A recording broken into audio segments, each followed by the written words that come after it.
Hello, and thank you so much for joining us for your Ring of Honor and TNA Impact review.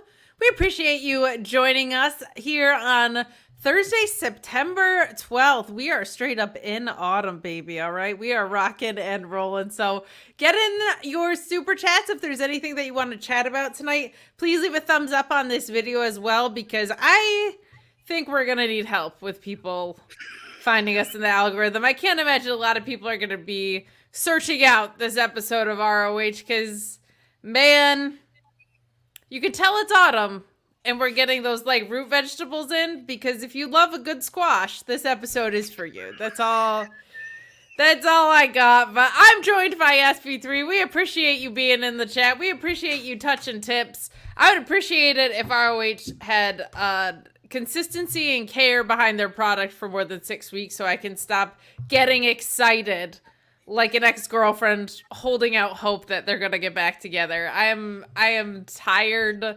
of the quote-unquote lack of sustained effort with this stuff, but the talent is world-class. They deserve better than what they're getting, in my opinion. The Infantry and Outrunners are friends now. Like, there's so much that made no sense on this episode tonight and was wildly unsatisfying. I don't even have a Blue Chew ad to throw to after that, but man, I'm so glad I'm joined by SP3. You saw him on the Friday Night SmackDown and Collision hybrid review that we did this past Friday. You can see him also on the upcoming Collision review with Iridian.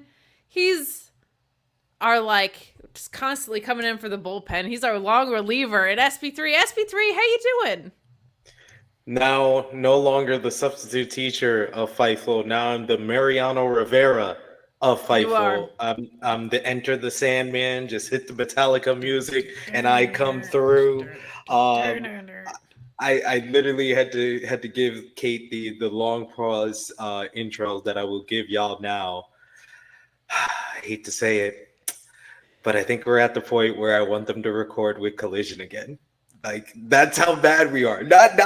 Not like Kate. Kate is always on the positive side of, I want them to care again. I want them to make this product into something. I'm at the point where I just want them to record with Collision, where they can basically just become a little bit more, judicious with the amount of matches. So I don't have a 12-match card with 10 of the matches being squashes. Like, I prefer them to just record with Collision, where we got 7 to 8 matches with 6 of them being squashes. Like, I prefer that over a 12-match card with 10 squashes. This was unreal. Like, I think I have way too many jobs in professional wrestling. I'm like Kate at this point, where I'm just like, I'm like Kate with podcasts with the amount of jobs that I have, and I cannot sustain watching a 12-match show with 10 squashes. This was unreal.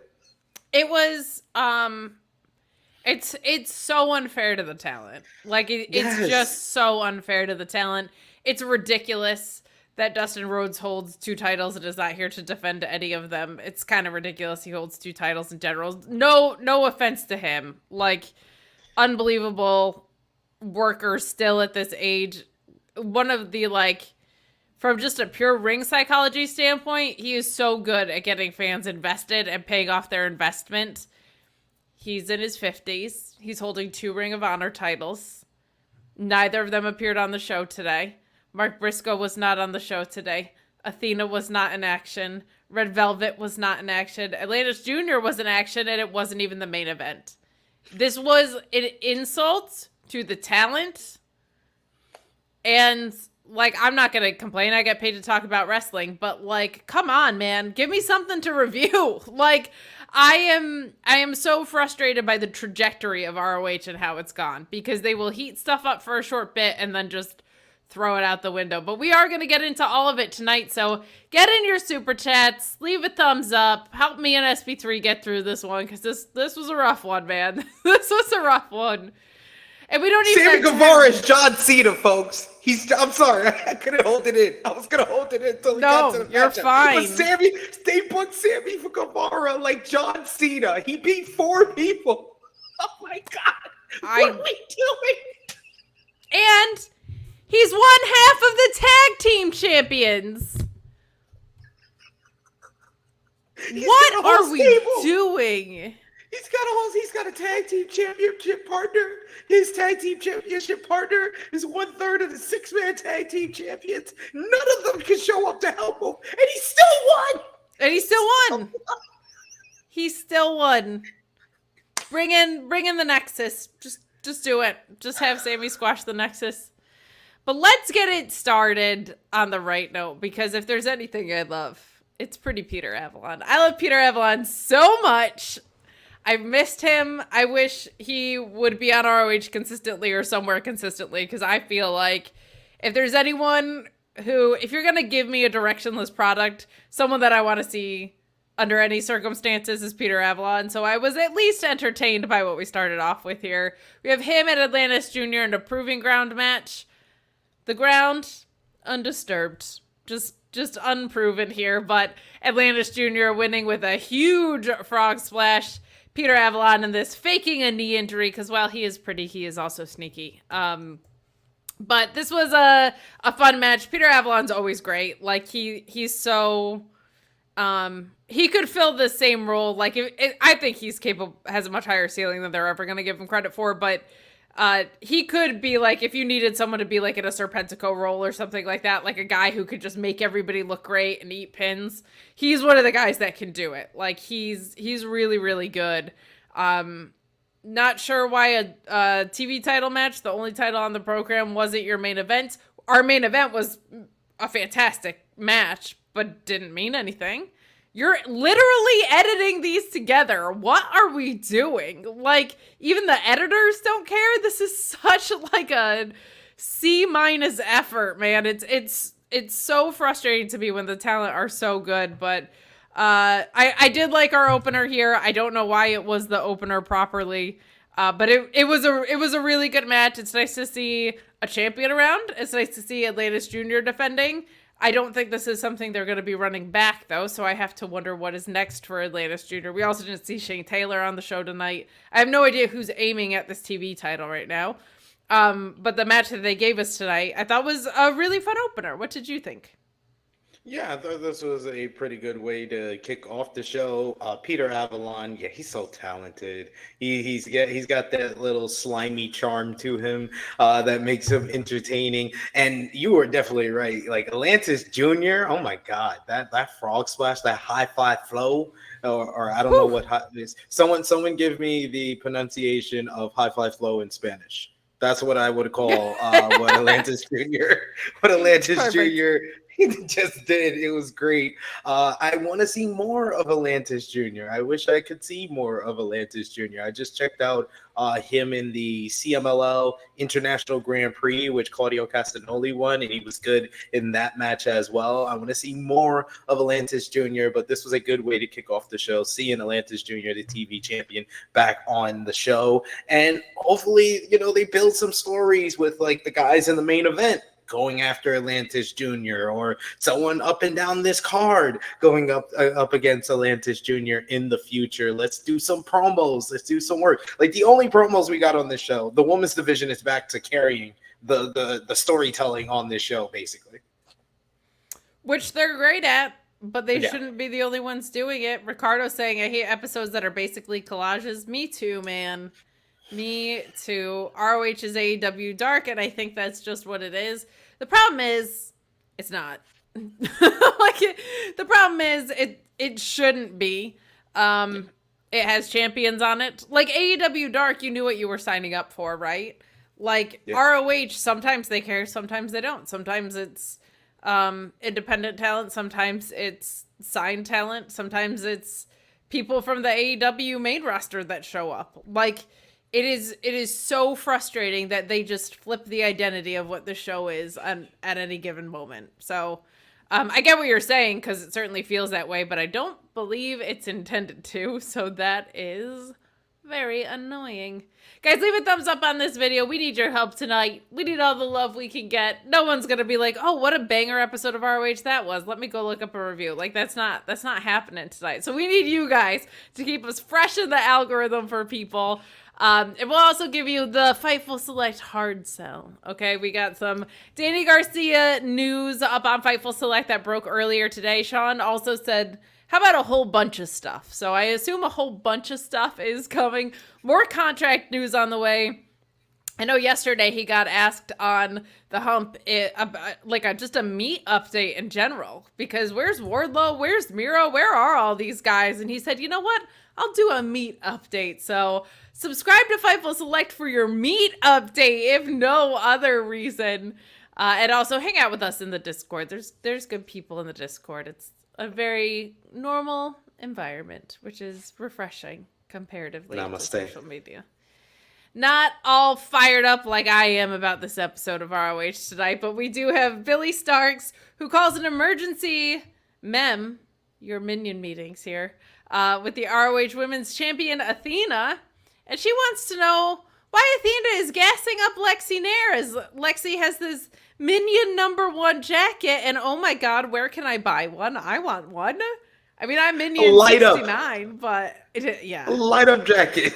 Somebody consulted Jericho from his light up jacket days. And this was good stuff. We're continuing to, I think, lean toward the inevitable Billie Starkz turning on Athena kind of thing here, with Starkz complaining that Lexi was getting credit for her work, which she was. We saw it with our own two eyes last week, and Athena basically says, don't let the jealousy overshadow your own happiness, which was really nice, and don't snitch on Lexi. So Athena left an upset Billie Starkz mulling things over, which I thought was a good piece of continued storytelling here. I gotta say, we have Athena on the cusp of breaking a record, and it feels like we need to lead toward the payoff of this title soon.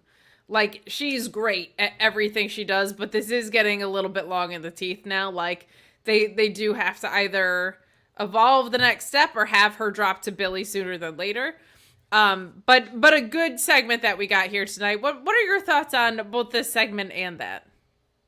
I thought the segment was good, with Billie kind of snapping a bit, saying that does Athena even watch this show back? Like, and Athena answered her like, watch the show back? Like, what? I'm on the show. Like, why would I watch it back? I know, like Billie just being so upset, and it felt like, oh wow, I was kind of surprised. I thought they would like push this along a little bit further, because I don't think, unfortunately for what you said, I don't think we're getting the payoff of the Billie Starkz Athena story until Final Battle, until December. So I think that I thought they would push this along with her kind of finally making a good point about Lexi Nair taking basically credit for everything that she's been doing for her, whether it's interfering at Death Before Dishonor, whether that's helping her with Abaddon a couple of weeks ago, and she's finally asking for the credit that she deserves, and then Athena just kind of brushes her aside. But I think this is further. This was just a tease of the eventual bigger blow up of Billie Starkz, where she finally snaps. I do agree with you. This is getting a little long in the tooth, and literally Athena's breaking that record next week. Like, and they legitimately just keep saying she's coming close to the record. No, she is breaking the record next week. On next week's show, there should be some type of acknowledgement that she better be. This record. Hopefully we're not still doing these Texas tapings, because y'all left Texas like 2-3 weeks ago now. So hopefully y'all are back to recording with Collision, because we need some fresh content, and you acknowledging that Athena has officially broken the Samoa Joe record, the greatest record, the Bruno Sammartino record of Ring of Honor that she has broken, and the most title defenses, like Carice Coleman also adds every time he brings it up. We need to have that be acknowledged. Also, my only nitpick of this segment is that, and the fact that they really didn't acknowledge the fact that Athena is currently feuding with Abaddon. Like, that was really kind of brushed aside, to focus on Billie having her little blow up to the eventual bigger blow up, which I don't know if that was a good point. You could have kind of checked all the boxes here, where you're acknowledging that Athena's about to break the record. She has Abaddon in her sights for the next title defense, and then the bigger title defense is Billie. I think they could have done better with the time that they got to kind of check all those boxes at once instead of just the Billie getting frustrated with Athena box.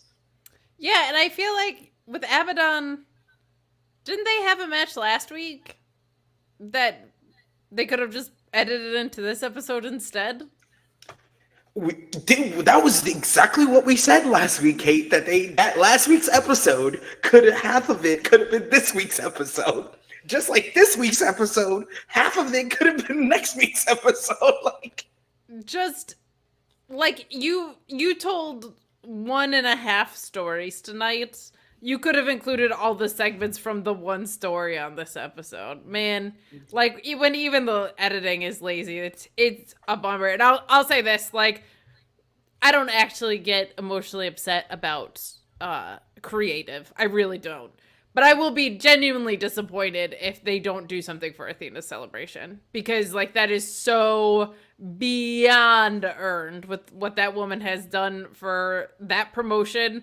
I don't think she's taken any time off that wasn't because of injury. Like, she has carried that. So you better carry that over into kayfabe, or I'll be like, that will genuinely make me annoyed. But we're not the only ones annoyed. Shame Monster with the chat. Thank you guys for the chats. They really do help us out.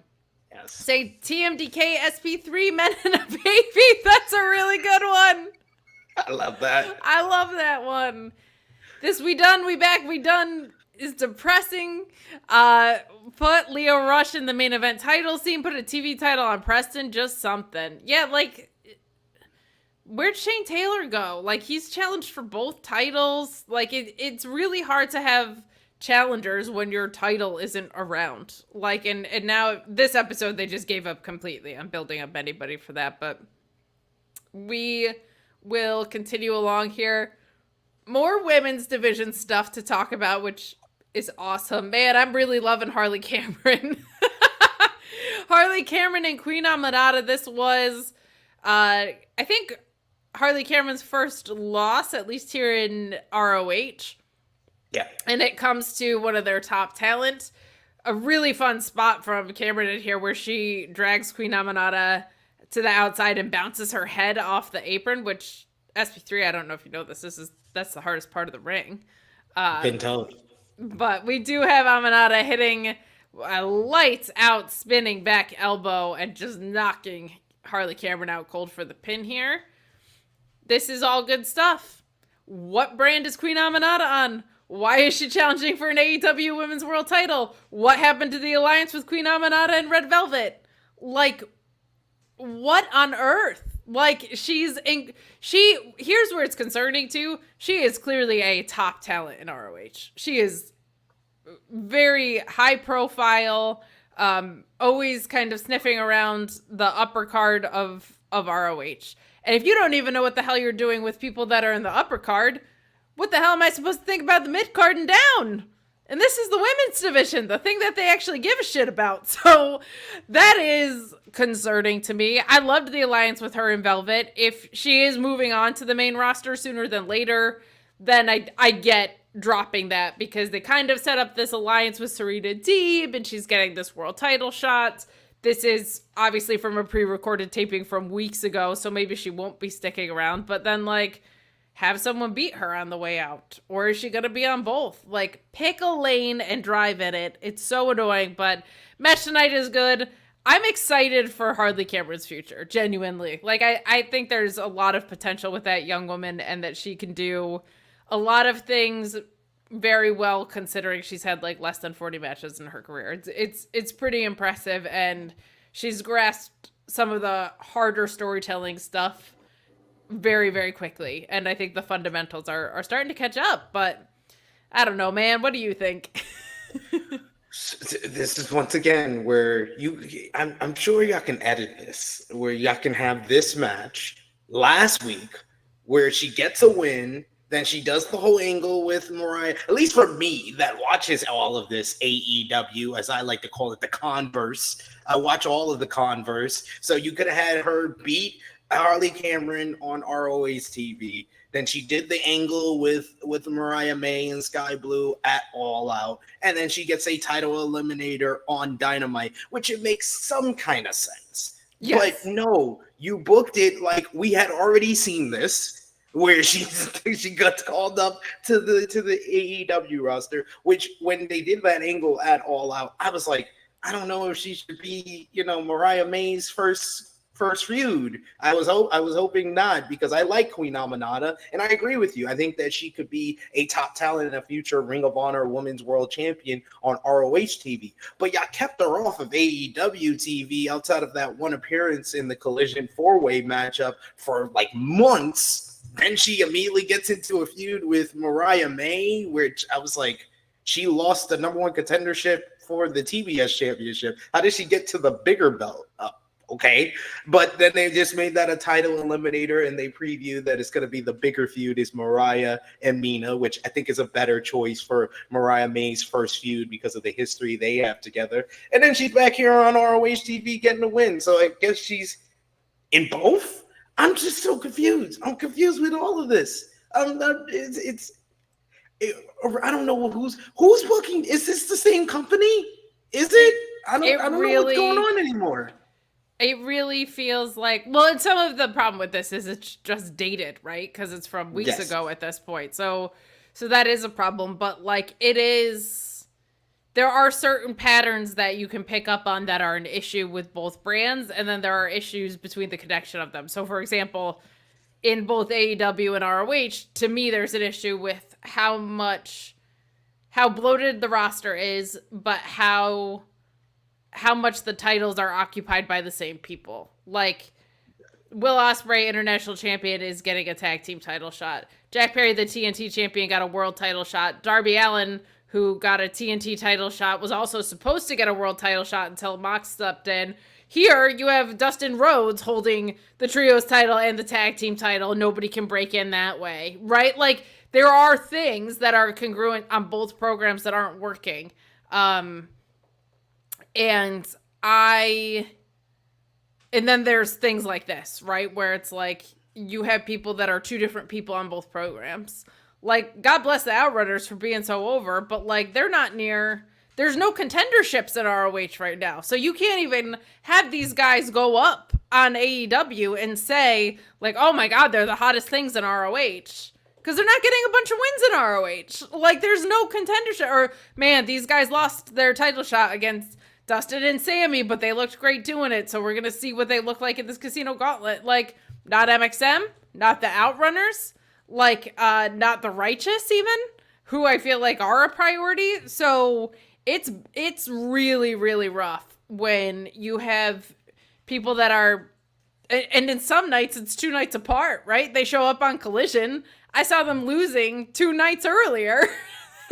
Like, it doesn't work. It doesn't work. The entire tag division is a mess. It's a mess, and it's getting restocked talent-wise, which is good, but they got to fix the booking on it. They've got to fix the booking on it. But this is one of those things where it's like, I already knew Queen Aminata was great, and I already knew she could probably kick Harley Cameron's ass. So what did I gain from this? She's not a contender. She already lost to Athena. She's not going after Red Velvet. She is going after Mariah May. This doesn't work. It doesn't work.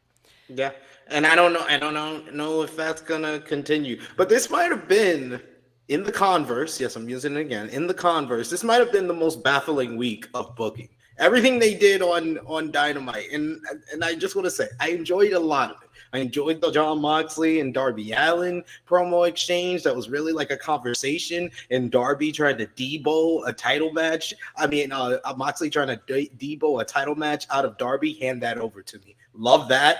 But then they just completely just made it the biggest Grand Canyon logic hole ever with Nigel, who cut a great promo. And sold me on the matchup, and I was looking up flights last night to get back to New York for Grand Slam because I would love to be 15 years later after I was there in 2009 to see Nigel and Bryan once again. But that whole situation is like a Grand Canyon of a logic hole. Then you got Jericho doing one of the worst segments in AEW history with pennies being dropped on a convertible. Then you have the tag team division. This is supposed to be a showcase for the tag team division, but you're just exposing that only 3 teams are over. FTR, the Acclaimed, MXN got a good reaction, but the real over team was the Outrunners out of all the teams in that match. They got Kentucky a Road Pop too. Yeah. Kentucky Pop, absolutely. I'm all here for it because those are like our ROH young boys coming over, and they're the youngest men alive. The youngest men alive, yeah. Youngest men alive going over to AEW and getting that big pop. So I love that. But then Hollywood, Will Ospreay, what you gonna do, bruv? Big league, the whole tag team division. Big league. Oh my God. I was like, really? This supposed to be a showcase of the tag team division? This team's never teamed up Didn't look before. it. Didn't look it. And then you get this episode of Ring of Honor TV. Man, I'm just gonna do a prayer to the AEW gods that we can get this together before Saturday in Collision, and we can have a show that makes sense, because y'all are 0 for 2 on shows that made any sense to me. Truly. And to your point, there was a lot that I liked on Dynamite. I liked maybe 90% of it, but the 10% that missed so hard. But the other thing about, and we'll revert back to ROH here shortly, but the other thing with AEW Dynamite, I was looking at my notes. I was like, they just did way too much. By 8/11, they had done 4 backstage segments. That's too much. Like, you have to save some stuff for Collision, which is already feeling less important by the week. So, like, they've really, really, really got to figure things out as far as pacing, because they added like an 8-minute overrun and it still felt like too much. But Ricardo's saying Queen Aminata lost up. Billie, Athena, and now Mariah. Yeah, it makes no sense. I'm wondering if that was supposed to be... I wonder if the plan was for Mina, and then I think back in Japan there was a tournament going on. I don't really keep up with the Joshi scene that much. So I wonder there was the 5-star... that's right. Grand Prix, but she wasn't a part of that. Like, she went back to Japan, I guess, because Stardom was like, "Hey, we need you over here for some." I know they have a big show on Saturday, so maybe it's for that. Why she had to go back to Japan. But did we really need Queen Aminata when she was catching momentum on Ring of Honor? Couldn't we find somebody else for that spot? But find somebody else, and like, I don't think you needed to have a defense on Wednesday. You know what I mean? But. No. We've got Matthew Hook saying AEW needs to have a rule no one is on more than one show a week. Between all 4 shows, 80% of your roster could get used easily, especially with the new TV deal. Yeah, I am nervous about Shockwave and what that would turn into, because they do not need a 5th show. They do not this need would be 5 shows in the Converse. If the plan was, let's can Rampage and do a 2-hour show on Fox head-to-head with SmackDown to pick up on those habit viewers that were already tuning into SmackDown, that's a little easier to stomach, because then you're actually only picking up 1 extra hour. And it's, I mean, that to me feels like, I don't know anything, like, as far as how close they are or any of that nonsense, but if Fox wants to keep wrestling and say, man, it would be nice to spend about 1/3 of what we were, and AEW says 1/3 of what you gave SmackDown? Hell yeah. Like, there's a lot of win-win in that. There's a lot of win-win in that for everyone. So fingers crossed, because wrestling is on fire right now. But we move on to something that makes... It's kind of the beginning of Squash Central, if we're being real. We got Top Flight defeating Finn Parker, Dante Leon, and CD Bennett. Andrade planting Bennett with a swinging side slam, and Dante getting the pin in this. I'm sorry to sound like such a cranky little bitch today. I'll be real. Like, I'm sorry. Are they a tag team? Are they a trio? Are they on AEW? Are they on ROH? Another one that needs to pick a lane and stick to it. I don't think the trio thing works. Do the 2 brothers, set them on some consistent creative. I felt like them versus the Young Bucks was a slam dunk. You had the brothers versus the brothers, who had the evil EVPs. picking on the innocent young kids who are finally both healthy. Why that hasn't become a title shot, I don't know. Why Top Flight didn't win instead of Team Bruv, I don't know. The match is going to be insane, by the way. The Young Bucks versus Team Bruv is going to be nuts. Yeah. But I don't want the tag titles being used to execute a story that doesn't need them. That feels very WWE to me. But I mean, Top Flight always looks great. What am I supposed to say? Like, oh yeah, they were awesome. Like, they're a fantastic tag team who you're doing nothing with. They're a fantastic, when you included trio, I guess Leo Rush wasn't a part of them today because he was in the main event. So there you go. But they look great. They always do. I'm very happy that both Darius and Dante are healthy consistently for the same time so that we get to see them work together a little bit more frequently. But if you have any thoughts on this, God bless you, because what is there to say about pitting CD Bennett? No offense to him, but like he's not on the show. I like Top Flight, and unfortunately, the reason why they didn't win the tag team Casino Gauntlet is because did you see the lack of reaction they got? And that's not on them.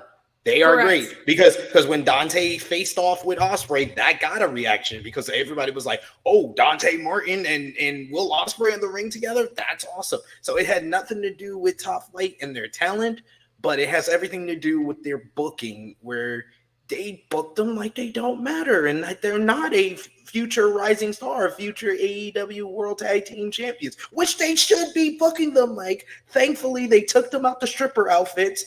And now just book them properly and consistent on AEW television or ROH television, wherever. Just book them consistently. They are the type of team I would be like, I'm fine with them being on ROH and AEW because I feel like they're young enough where they can get the reps, and wherever they're going to catch steam, put them on it. But even if they're catching steam in Ring of Honor, I still want to see them on AEW television. I like Top Flight. I just wish they would book them better. But, like, it doesn't even feel like they're in contendership for the tag titles. It doesn't feel like anybody is. It does not feel like there are contenders for any of the titles in ROH really right now. And that sucks so much. Because what do these wins mean then? Nothing. I mean, absolutely nothing. Because we had a good heel tag team that we were a month ago, we were like, hey, the infantry's there. You got Top Flight there. These all there's nothing but babyface tag teams on Ring of Honor, and we have a babyface tag team as a champion. So it's like it feels like everyone's on a treadmill, and no one can be the person no one makes sense to beat Dustin and Sammy at this point.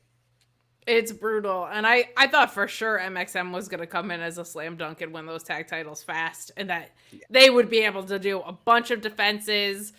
And they could work either side because they're so silly that working with faces is fun. But they're technically heels because they're arrogant little, like, they're models, right? I mean, so they're out here facing House of Black and stuff. Like, they're technically, I guess you can book them however you want. And I think that would be something that would be very beneficial to the ROH product right now. So I'm with you. It's a bummer that these teams feel lost in the shuffle, and it feels like they're getting more stunted instead of less. But when we talk young tag teams, we got to talk about the youngest men alive, the Outrunners, Truth Magnum and Turbo Floyd, with the fantastic Erica Lee defeating Warren J and Zach Zilla. Part of the reason they got that huge pop was they do so much work out of OVW, or were doing so much work out of OVW, and it really made me happy that this team that has worked for, I mean, they're probably 20 years old, so for 2 years at OVW got this huge reaction in the gauntlet. Also top sellers and merch. Like, I said it was a big month for silly goose teams in the AEW umbrella, right? Like, you had MXM, who are translating so much better in AEW than they did in WWE. The Outrunners are, like, hugely over right now. You need that. You needed a little personality in this tag division. And then we do something that makes absolutely no sense. We have the Outrunners who get the win, and they start to pose, but they're interrupted by Jack Jameson and the Iron Savages, and the trio attacks the Outrunners, knocking them from pillar to post. But the infantry comes out to even the odds, and I was under the impression that they didn't like the Outrunners. They didn't. They feuded for months about their finisher. What the hell is this? There better be some creative justifying this next week, because this makes absolutely no sense. I think the infantry on the same side as the Outrunners is something that could be very fun, like in a partnership way. But like last time we saw these guys, they were fighting over their literal finishing maneuver. Like, what are we doing? If it's because the Iron Savages are too big and scary, okay. Are they a tag team or are they a trio? They still can't decide that. Like, man, it is brutal. It is brutal to love this brand and love the talent so much and just have to shred this episode because it was terrible. Like, genuinely. I have complaints about every segment. This is one of them, unfortunately. Everybody involved is great, but where the hell did this come from? I don't know. This is a segment that they could have made 3 weeks of television about. You could have just had the Outrunners win this matchup. Iron Savages beat them down. Because it seems like on ROH TV, no heels can do a beatdown in the post-match without somebody coming out to make the save.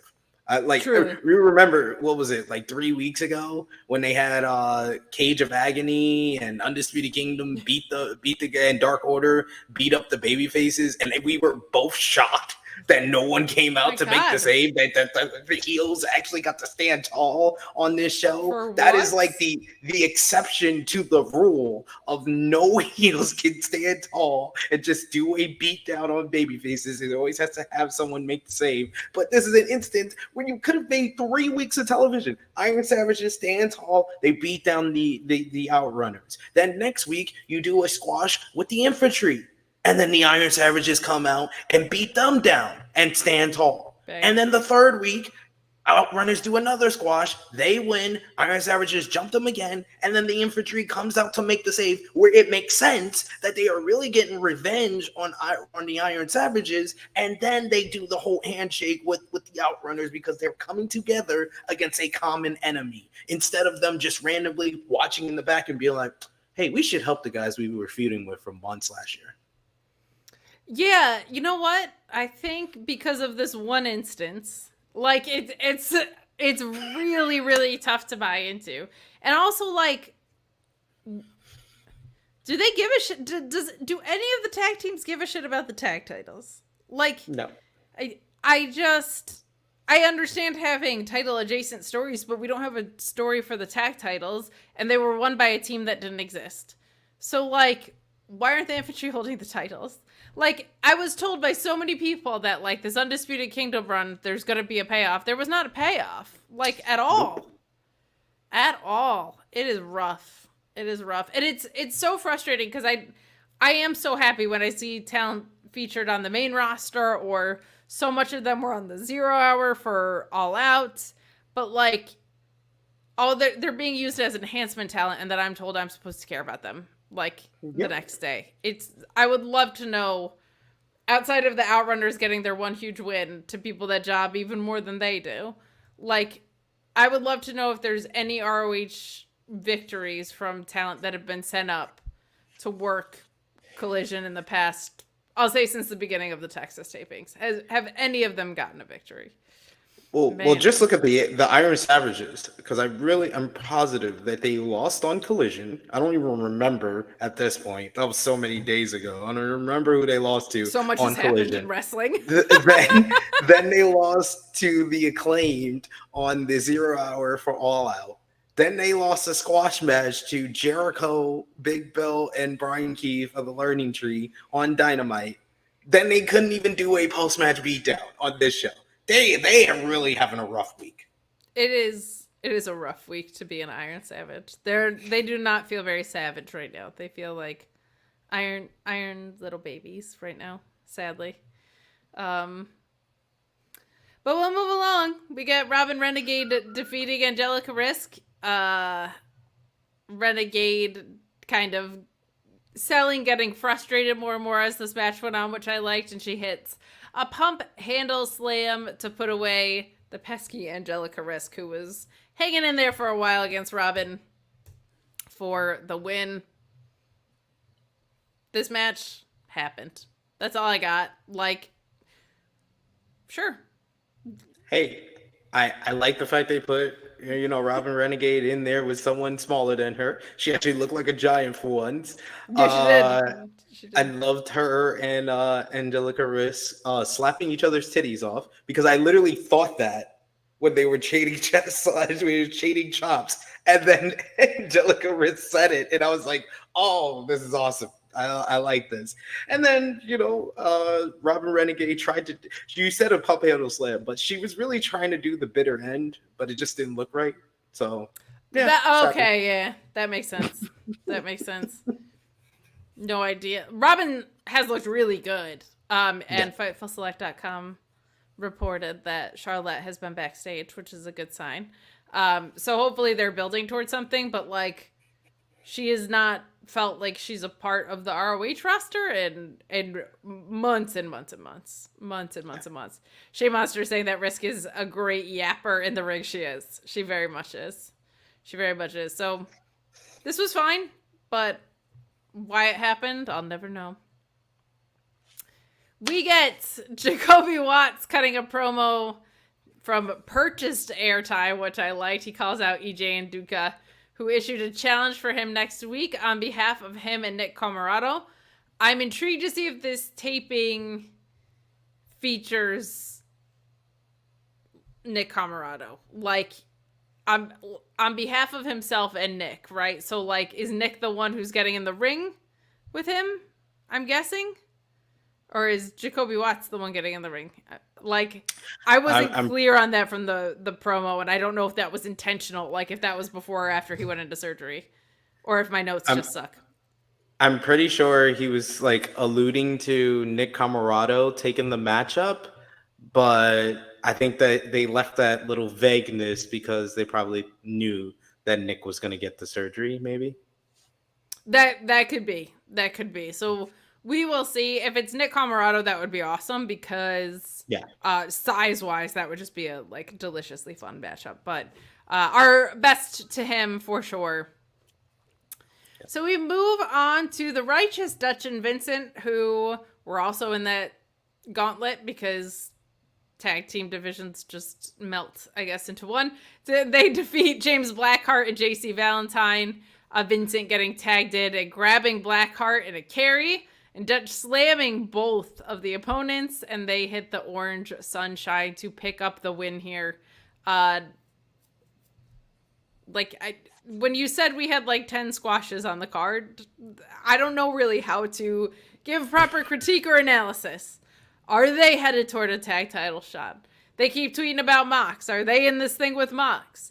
Are they on AEW to just be made to look bad to MJF when he needs it? I don't know. Are they with Lance Archer? All of the tag teams are also trios. It drives me absolutely batshit.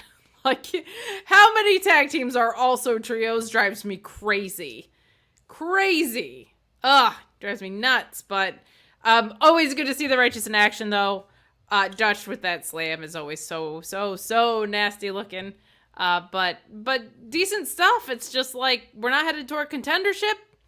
You're showing up losing tag team gauntlets on Wednesdays, tweeting at Mox, and Lance Archer's throwing people around like he might be involved in this thing. Like, again, pickling and driving it is kind of how I feel. But how do you feel, SP3?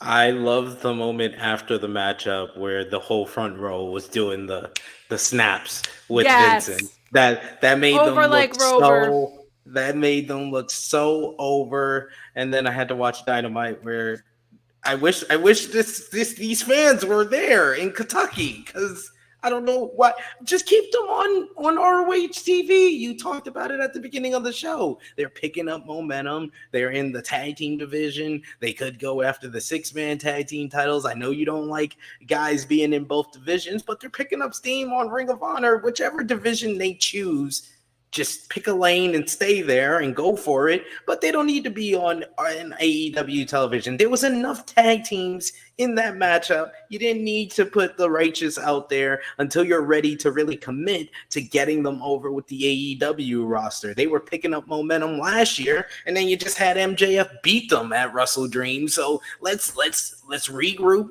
Let's bring it back. Let's do some vignettes if you want to put them back on AEW television before you really introduce them, because that got them over the first time. I think that can get them over again. But if not, just keep them on ROH.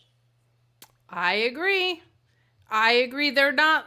It's not like the Outrunners who got like such a big pop, so you want to include them in this. It just felt like, hey, we need bodies, and these guys are backstage at that Casino Gauntlet, which is unfair to a group that includes so much creative. Like they are such a specific gimmick, and all of their vignettes look great and things like that. Like they take such creative care that you can't just really just toss them in a Casino Gauntlet and have it work. But we are going to move along, guys. Get in those super chats. Thank you for the support tonight. We appreciate the support and that you shared our frustrations a little bit with us. I feel like I should just throw this over to you. We do get to see Beef on the show, which is like one of the saving graces, SP3, which was wonderful, wonderful news. Feeling Dreepy said, if Beef needs to chill out, he should find Angelica. I think he should find Lady Frost, honestly. Like, if you need to chill out, you gotta be looking for Lady Frost. But this reminded me of, it's almost like a cartoon relationship where you have, like, the scrappy underdog, and then you have, like, the cool it's more like a Detective Stabler and Benson thing. You got the Benson and Anthony Henry, and you've got the wildly Stabler and Beef here, and he's just like, Anthony Henry wants him to get it together, to feel like a real deal tag team, and Beef is like, but I'm an excitable guy, man. But he's your dude, so what do you think? He was like, cousin, and then cousin says, why are you always wet? Then he got a phone call from JD Drake about the workhorsemen coming back, and then Anthony Henry warned Beef that he has to chill, because if he doesn't chill, JD Drake is going to come back and slap him. So he's like, chill. Oh, I can't chill. It brought me so much. Unreal. I wanted to stay in this segment the rest of the show, and I was like, a half an hour later, I was like, I want them to go back to Beef, and he still can't chill. They should just have, they did that 1 week where they did like 5 learning tree segments, not telling them to do that again, but do 5 Beef segments on ROH in between matches, where he's trying to get dry and stop being always wet, and he's trying to chill. You know, he can hang out with Angelica around the smoke, see if that helps, and he still can't chill. He's like, I just want to see more Beef. More Beef. I know it's a weird tattoo. More Beef. I think if they're not going to do more pay-per-views, it would be cool if they did some TV specials. And, like, Beef hosting a TV special is something I could be very into. Very into. Wonderful. Not mad about Wonderful idea. Well, also kind of confused why this wasn't the main event, because I think they want us to think that Sammy Guevara is actually Superman. But he defeats Ariya Daivari with Mark Sterling. He hits GTH and pins Daivari for the win. To your point, a lot of shenanigans in this. As our dear Cresta says, if you can shenan once, you can shenan again. But Sammy Guevara, with the strength of 1,000 men and the fire of 1,000 suns, defeating everybody that comes into his path here in the Premier Athletes. My personal attorney, Mark Sterling, out there as well. What the hell is it? At least John Cena was like a big dude. And I didn't even like it when he was doing this. What on earth was this? I get wanting your baby faces to look strong. This was stupid. This is the second time this week I'm asking why with Sammy Guevara. Why did Sammy Guevara take 80% of a matchup against Ricochet, which he just came? You let him have a match with Kyle Fletcher where it went 50-50. That's bad enough. But then you let Sammy take 80% of the matchup last night, and then you turn around and he's John Cena here. He comes, he makes his comeback. He takes out both of the premier athletes on the outside. Josh Woods, basically a professional fighter in my eyes, a legit badass who should be beating people left and right. Tony Nese, who's one of the most underrated wrestlers in Ring of Honor. Ari Daivari is a good performer as well, and he just washes him, takes care of the premier athletes on the outside. He punches Smart Mark Sterling, and then after the matchup, I'm like, okay, so the premier athletes, okay, maybe they got separated, but this is 4-on-1, so they should just probably come into the ring and attack Sammy after this. No, they just tucked their tails between their legs and just walked Mark Sterling to the back. I was like, this is unreal. What am I watching? What am I watching? The mid athletes, maybe. The bathletes. Bad athletes. There's something there. I'll find it. Does anyone want to let Tony know that it's 2024 and the Sammy Guevara project might have already failed? I like Sammy. Don't get me wrong. I like Sammy. I think he's a really good babyface. I think him being in the tag team division is a good idea if he wasn't already a tag team champion after 2 matches. Love Wrestling saying, what incarnation did we deserve so much wonderful on screen? Guys, follow the Love Wrestling crew. They do amazing work. They're just like, we're running the biggest mall in Canada. No big deal. We're also nice and we do things the right way and we run awesome venues and we're really cool and we have a fun online presence. So go follow Love Wrestling. Everybody behind Love Wrestling that I've met is super cool. So wonderful. Something to brighten up our night. But we also get Lexi Nair, who with great hesitation interviews Red Velvet backstage. They disagree about what a champion should be. Velvet calls Lexi Nair bitter, and Velvet says that now that she's champion, the mean girl era is over. And then Diamante appears and calls Velvet Captain Save-A-Ho, which was kind of an odd one. And they had a weird little conversation about that. But sign me up for Diamante versus Velvet. I'm into that idea. It was just kind of a weird little throw-in, but I'll take it. Get me to the match. Outside of beef, I liked most of the backstage segment. This was my third favorite. First was beef. Number 2 we'll get into, which was the follow-up of none of one of my favorite women's rivalries on this show.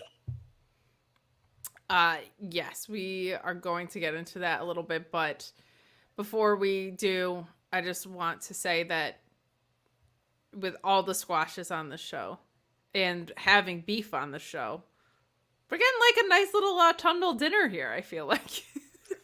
Getting fed on the Thursday night.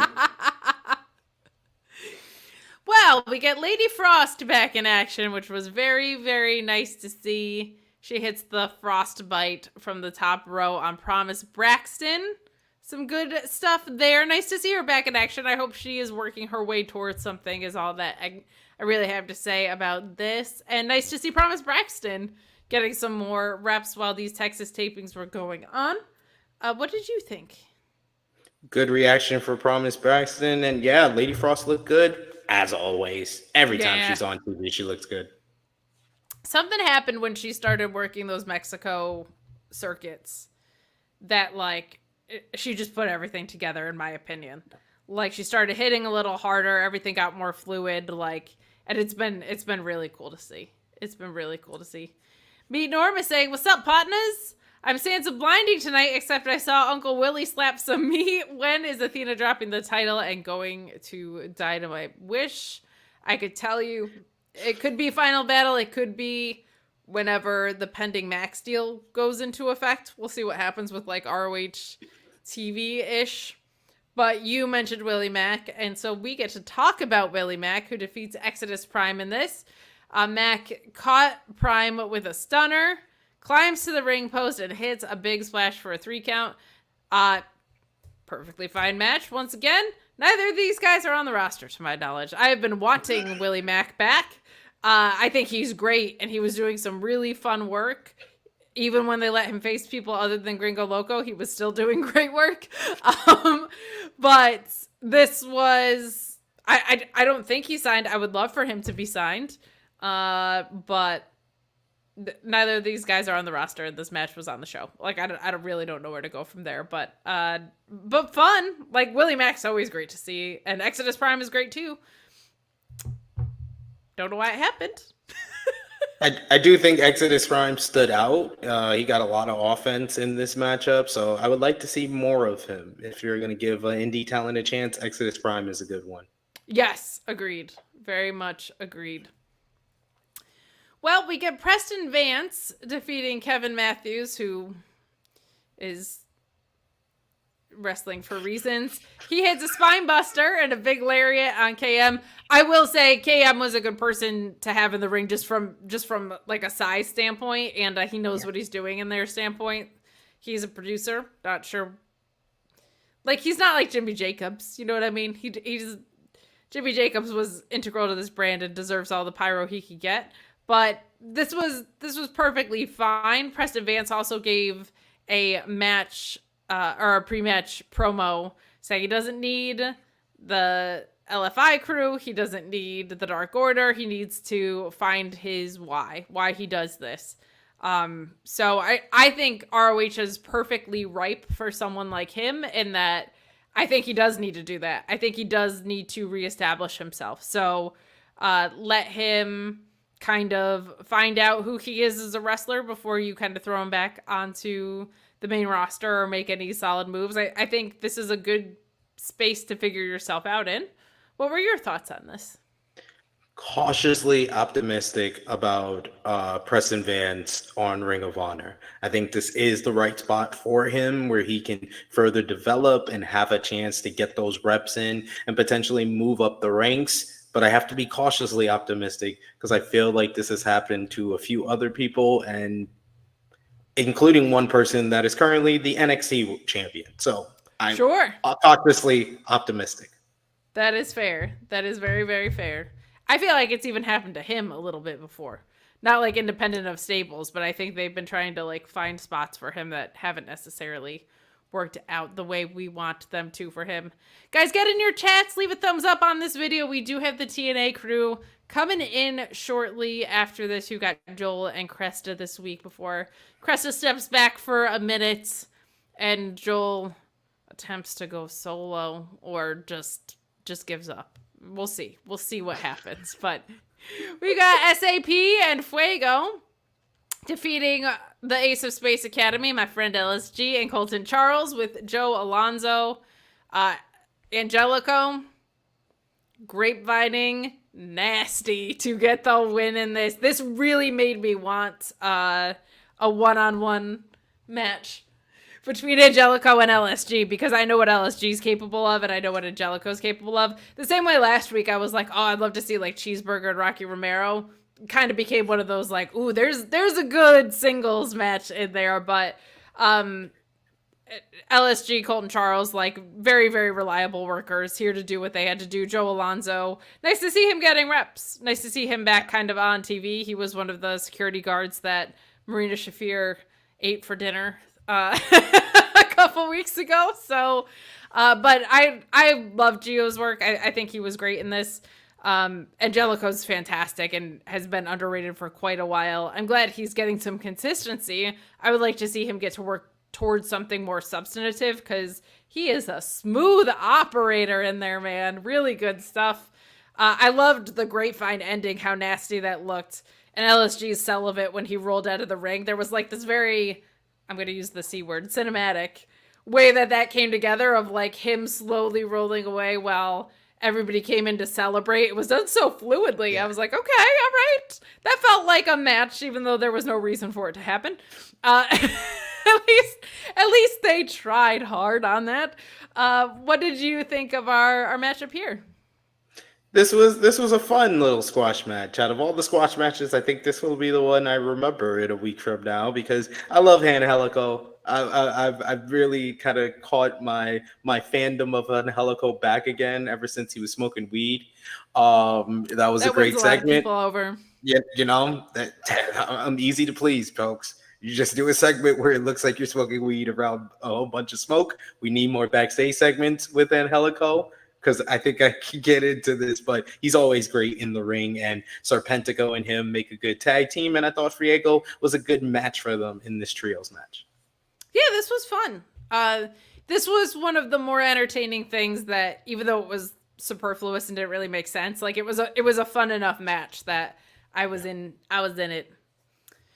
We get AR Fox, who we haven't seen in a while, and Komander with Abrahantes, who I gotta say, it's starting to wear thin on me, the Abrahantes thing.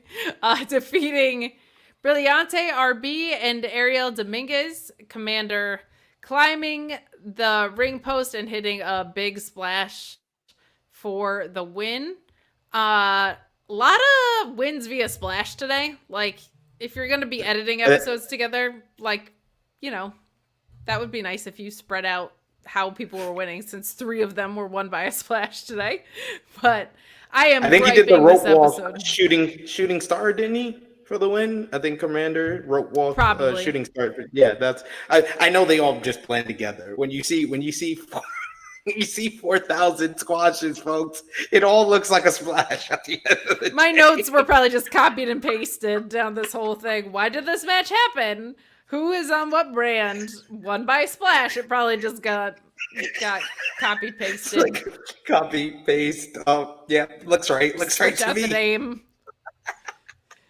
Komander, I'm sure. Yeah, now that I'm thinking of it more clearly, yes, he won with the cool ass thing he always does. Yeah, cool ass thing he always does, and he only gets wins on Ring of Honor. So yeah, he's not getting choked out by Marina Shafir here, which he should have probably. But that's besides the point. But no, I like Komander and AR Fox together. I like seeing AR Fox. It looked like he was having fun here, and Komander actually got a win. So it's a rarity. So there you go. It's like seeing a solar eclipse. Yeah, they have a lot of luchadors that they have to get involved in stories. It feels like Beast Mortos has some very definitive plans with him, and it feels like Hologram obviously does as well. But they have a lot of talent who I know there's obstacles with. People go back to work in Mexico, people with visa issues and all sorts of things, and injuries because it's such a high risk style. But I would like to see some more consistency with that for sure. But we had a really, really fun main event, and boy, oh boy, am I happy to see Lio Rush on my television on a weekly basis. We had the Harley and Rachel Ellering section. Oh my gosh, what am I can't believe I forgot it. The mothering. That was number 2. The mothering. What am I saying? Oh, Rachel Ellering, or as Harley calls her, Reh. But yeah, why don't we talk about that real quick? I'll let you take the lead since you remembered it. So Harley Cameron was getting interviewed, and she's coming off a loss to Queen Aminata. So it was basically a reversal of roles, where Rachel Ellering came in and is like, "Oh, is this Ring of Honor? Is this Ring of Honor? Oh, Harley, how you doing?" And then she took back the handshake from her when she reached out. She was like, "Oh, so you lost out there? Oh, come up short. It's gonna be okay. It's gonna be okay, youngster. It's gonna be fine." I enjoyed Rachel Ellering giving Harley Cameron the treatment that she gave her previously, and especially it made sense because Rachel got a win last week. See, this is actually week-to-week storytelling, where last week I was complaining that we didn't get a follow-up for her and Harley, but I like the fact that they waited to do the backstage segment after Harley lost. That made sense. That is where I will tip my cap to them, that they proved me wrong, that they have still a plan here with Rachel Ellering and Harley Cameron. Probably the only bit of storytelling that went from last week to this week on the show, but I'll take it. What a creative effort there. But Rachel Ellering doing a fantastic Harley Cameron impression. Really, really fun. Really, really, really fun in this. And for some reason, Rocky Romero and Lio Rush close us out. I have no idea why this was the main event at all. But it was a great match. It was a great match. These two familiar with each other, obviously, from New Japan and just clashes around the world.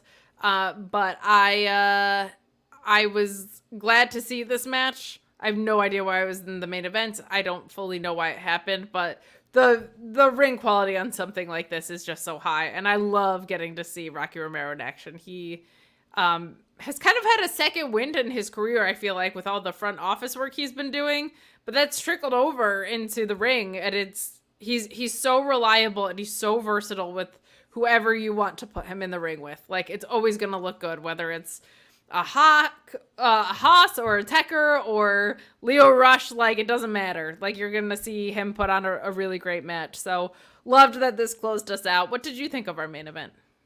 I thought this had strong storytelling with the fact that Leo early on was using his speed to kind of keep the kind of older, more experienced Rocky on the back foot. So Rocky started working over his back to kind of slow him down, to kind of keep him on his back and like work over like a couple of submissions and moves on the mat. So it made sense. And then Leo was able to get his second wind and kind of use his speed again to hit his big move, hit the rebound stunner, and then finish him off with the final hour. That was the third match that had a splash for the victory. That was the one you were looking That was for. the one. I literally probably did that in my notes. I probably just put the wrong finish with the wrong thing.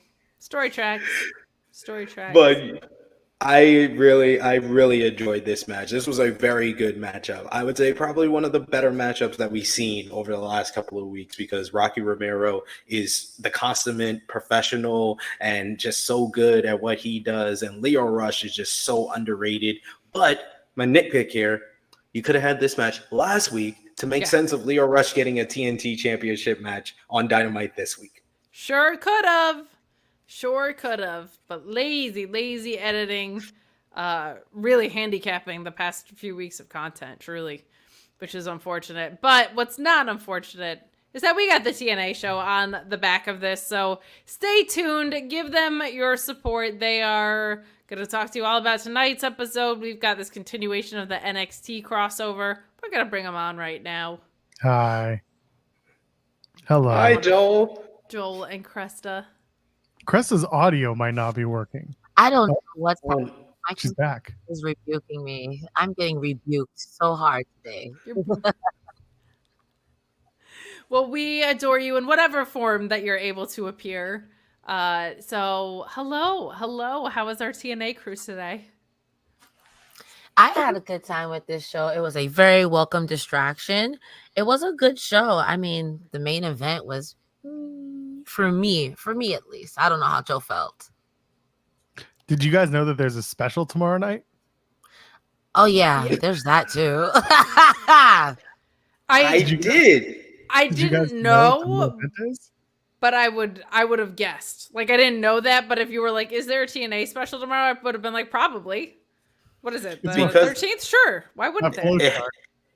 It happens like every other week, but I knew that because I interviewed Moose. That's up on sportsillustrated.com right now. So Look you at can check that out. you. Look at you. There it I love is. that. Yes. Did you know that Moose is challenging for the TNA World Championship tomorrow night against Nick Nemeth? I did know that because I talked to him. That's it. That's the only reason. Honest to God, if you were like, Kate, pick 3 things that are happening in TNA Impact, that would have been on the list. It would have been like, there is a special tomorrow and Moose is challenging for the title. Like, that would have been, it might not have been the first thing that came to my head, but it would have been like, at least, it probably would have been number 2. Like, of course, why wouldn't it be Moose? Will And there be Speedball a- Mike Bailey's wrestling. He Definitely. will be wrestling. He is on the show. He's wrestling the new X Division champion, Zachary Wentz. Now, take a wild guess. Were either men on tonight's show? No, of course not. No, they were not. Of course not. Of course not. I have a lot of things to say. We took Joe- last week off and everything went off the rails, and Cresta's now Snapchat, Starfleet Command. What are we doing? With Cresta, they were like, she can't even be seen on camera because she's like, this is how bad the episode was. But we kind of share your plight over here on the ROH side, by the way. Oh, We I like was had a doing that. really good like strand of programming, and then just like, no. And then they went back on the We're road. like, these are from the Texas tapings. Oh, This that is makes just it even better. edited. This is just edited, mishmashed, left on the floor garbage. This is like the TNA end of year special. We're just getting shit out of the way.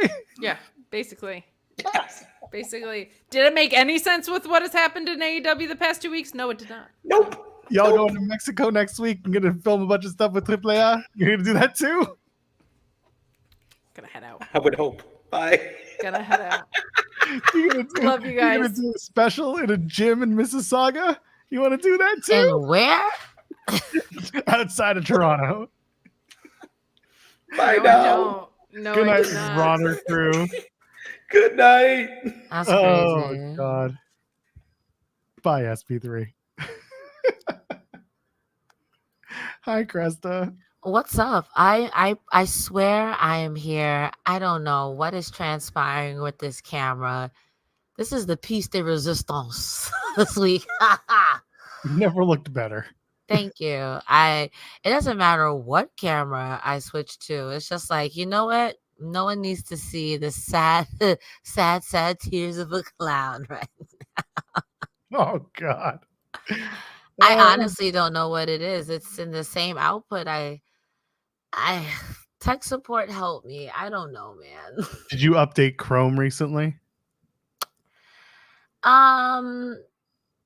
I don't know. Let's see. Let's go over You here. probably did. Would And I if you have to did- like turn off accelerator or something like that? You might just have to choose a different camera because I know you're using a snap camera, like a. I'm not. I'm supposed to be using my Dell webcam. But every So- time I click it, it just takes me right back to the snap camera that I don't have installed. Are you? Is your Discord thing still on? Sorry, folks. We're doing some tech support on the air right now. Are you? Disable the snap camera on your computer. Maybe Un still running. momento. This would be the part where I tell you guys that as much as Cresta is she's a tech girly, she's not really a tech girly. So I Most think people in that business, what?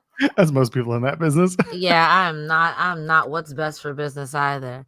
I know if I type in settings in my search bar, it'll take me there. Guys, thank you for bearing with us. You are fantastic. Joel, how was your day? How did you think about TNA this evening, afternoon, morning, sometime? I'll save my hot takes for when we start the audio portion of the show. But my day's been good. It's been busy. It's Thursday. People know how my Thursdays are. Wake up early, go to bed late. These are my late nights, Thursday nights. But Friday comes tomorrow. It's going to be in the weeds. Kevin Knight joins us. You all know Kevin Knight from TNA. He's also going to be appearing at MLW in Atlanta. I believe that's tomorrow or Saturday. So he's going to join us on In the Weeds tomorrow morning over on Fightful Overbooked. Go to FightfulOverbooked.com. That's our sister channel. Jeremy and I go In the Weeds every Monday, Wednesday, and Friday. So there you go. I was hoping that I could stall for time and figure out what was going on here. So did I. And If you go into settings in your StreamYard and you go to camera, what camera drop-down options do you have? I have my Snap camera, which isn't installed. My HD Pro webcam, which I click it, it takes me back to Snap camera. My Dell webcam, which is normally what I use, click it, it takes me back to Snap cam.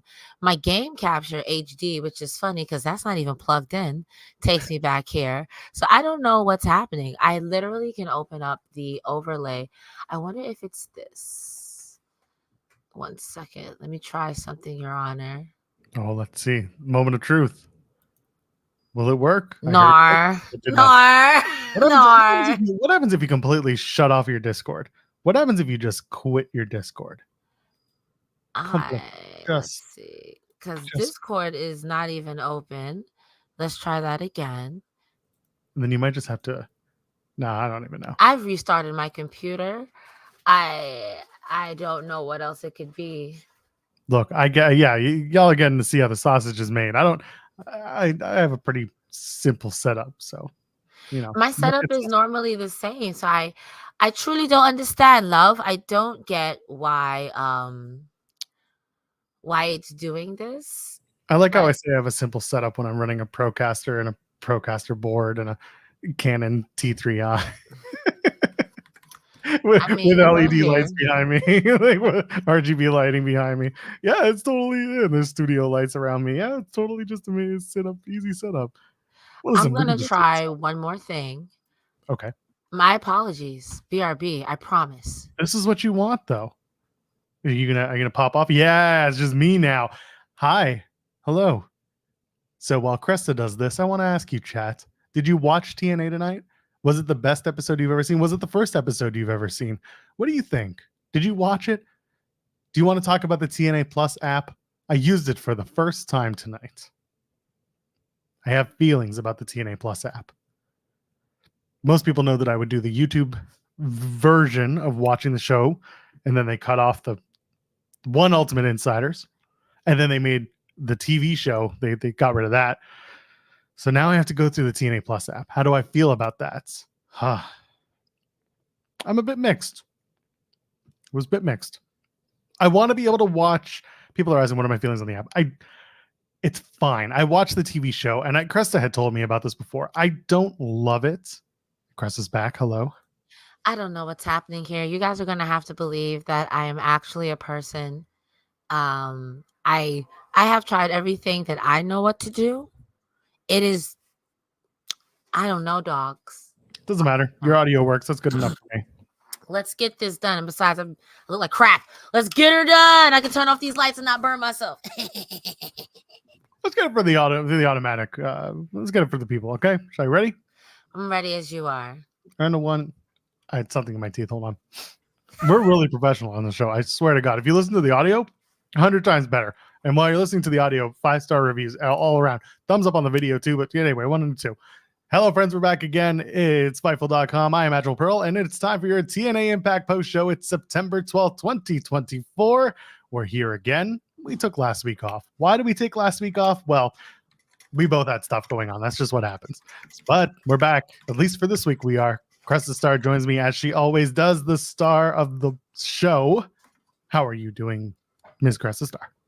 I'm alive. You know, that's what's important. And I think the important thing about being alive is being there or something. I don't know. Hi. Hi. We should probably start with the news of what's going on with this show, shouldn't we? Jeez. Maybe let people go. I'll let you. I'll let you open up the conversation real quick. Oh wait, are we talking about personal stuff or like really? Wait, is there something going on with the show? Are we fired? No, nobody's fired, but I don't think. But people should probably know that you are going to be away for a little bit. Okay, ladies and gentlemen, boys and girls, it has been so much fun. And no, I'm not quitting. But on September 10th, I had to put down my 21-year-old cat.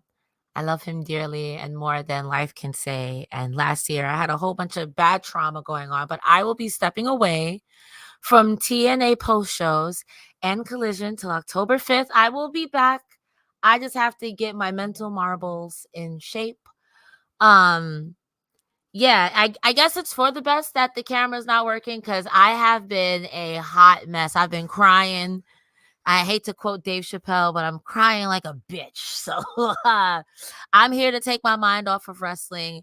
Hug your fur balls and your loved ones extra close. And if you love somebody, tell them you miss them, you know, all that fun stuff. So I won't be here until October 5th, but when I come back, I'll be loud, wrong, and strong. Unless something else happens, and then I don't know. Then I'm gonna go take a walk around the sun to ease my troubled mind, or something like that. So yeah, we're not. The show's not ending. We're not going anywhere. Cresta is going to take a step back. We send our love to Cresta, and of course to everyone surrounding her as well. You see the chat is piling on their love and appreciation. Nothing. We're not going away. I just think people should know that Cresta is going to step back for a few weeks and hopefully rejoin us when she is ready to go. I'm still going to be here. At least that's my plan. Listen, I can't tell you that I'm going to be here every single week, but I'm going to do my absolute best.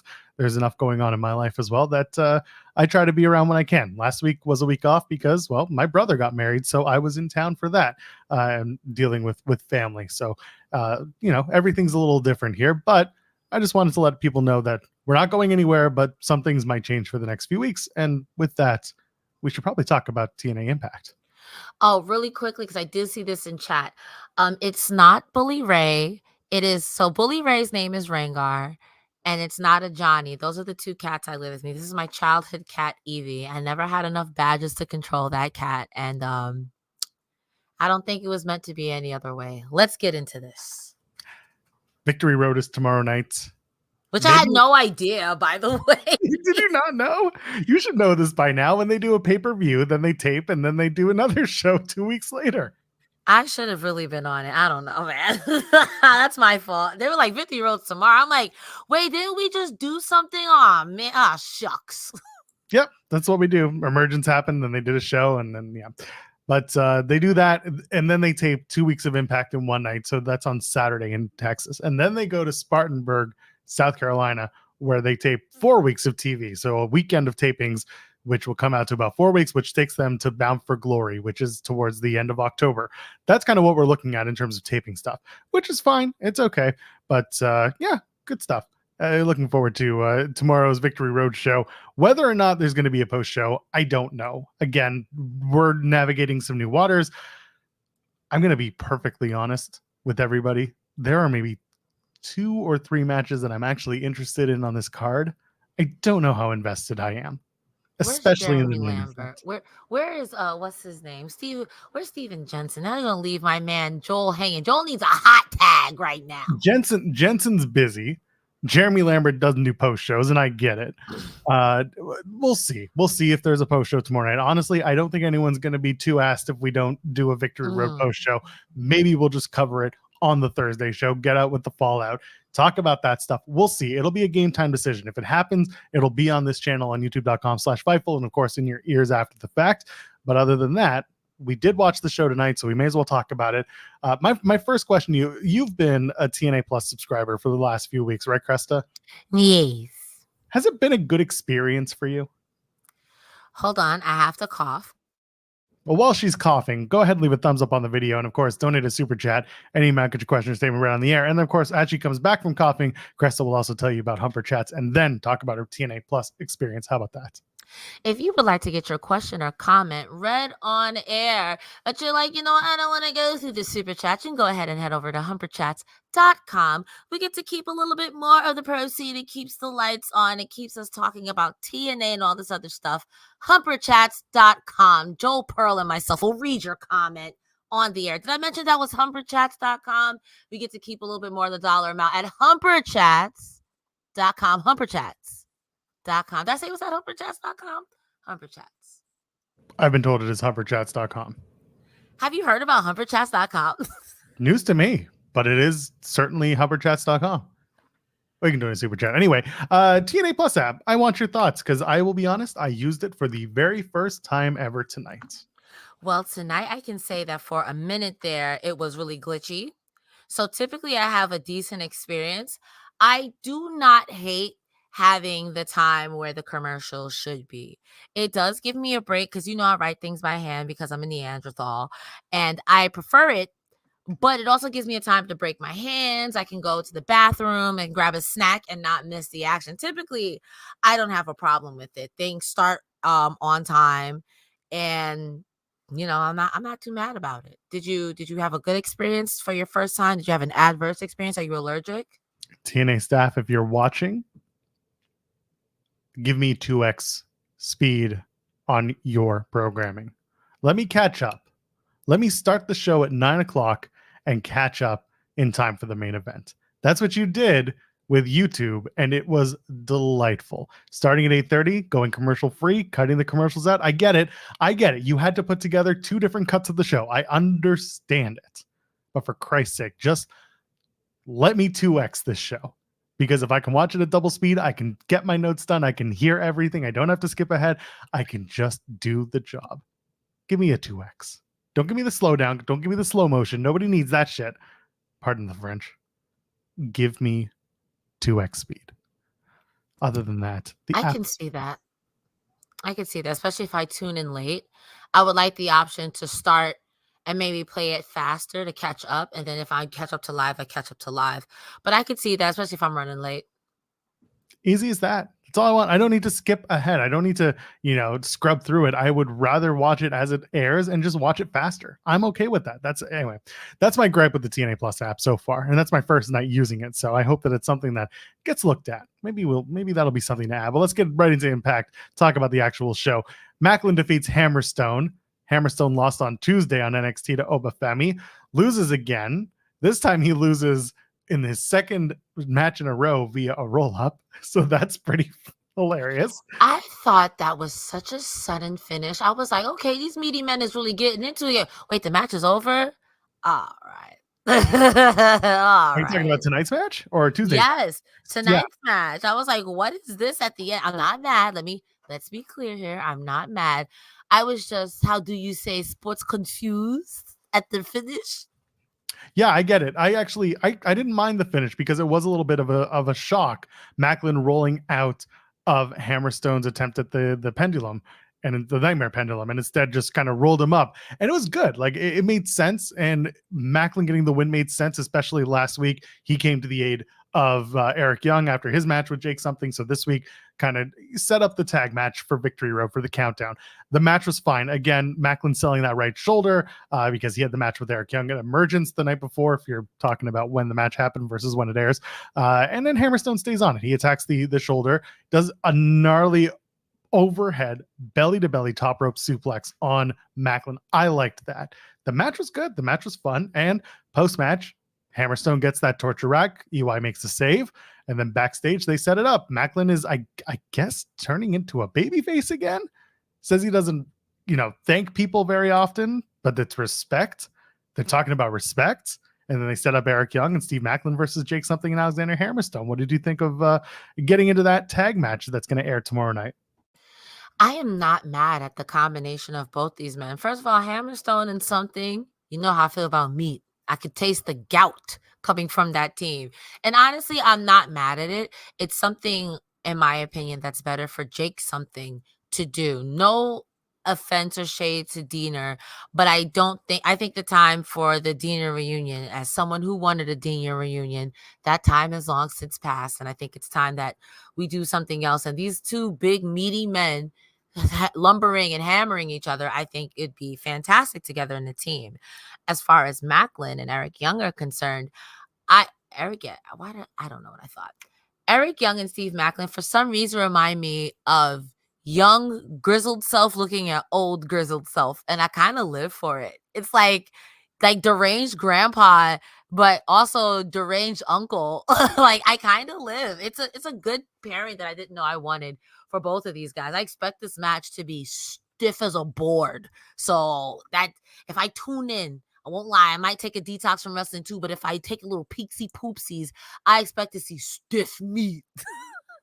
We talked about this after Emergence. We said that you could tell that Maclin and EY were having a hell of a good time out there. They were good at selling the fact that they were adversaries in the ring, but you could tell there was some mutual respect and just some enjoyment of those two beating the shit out of each other. And now that is coming through to form this tag team. This was the Maclin Santana situation again, which I appreciated. Mm-hmm. Yeah, they have really good chemistry together. And I guess, unfortunately, for someone like Maclin and Santana, who always are like, I want to be my own solo guy, you have such good chemistry with everyone because you're such a good wrestler. It's like, darn. But do you want to run with this guy just for a touch until we figure out a solid thing, and that solid thing becomes a thing with you guys because you're so over. It's the curse of greatness, as some would say. Yeah, it is. We're looking forward to that tag match tomorrow night. The System have a backstage segment. They say the reboot is on. We'll talk about the System in a little bit. Heather Reckless defeats Gisele Shaw. This is Gisele Shaw's last match in TNA. As reported by Fightful Select, she had asked for her release and received it under the condition that she would come to the tapings that happened that weekend and put over someone. And she did. She did it because she's a professional. Heather Reckless is officially signed to TNA. We had her first interview. Sean Ross Sapp did that over on this channel, so check that out, along with plenty of articles that came out of that conversation.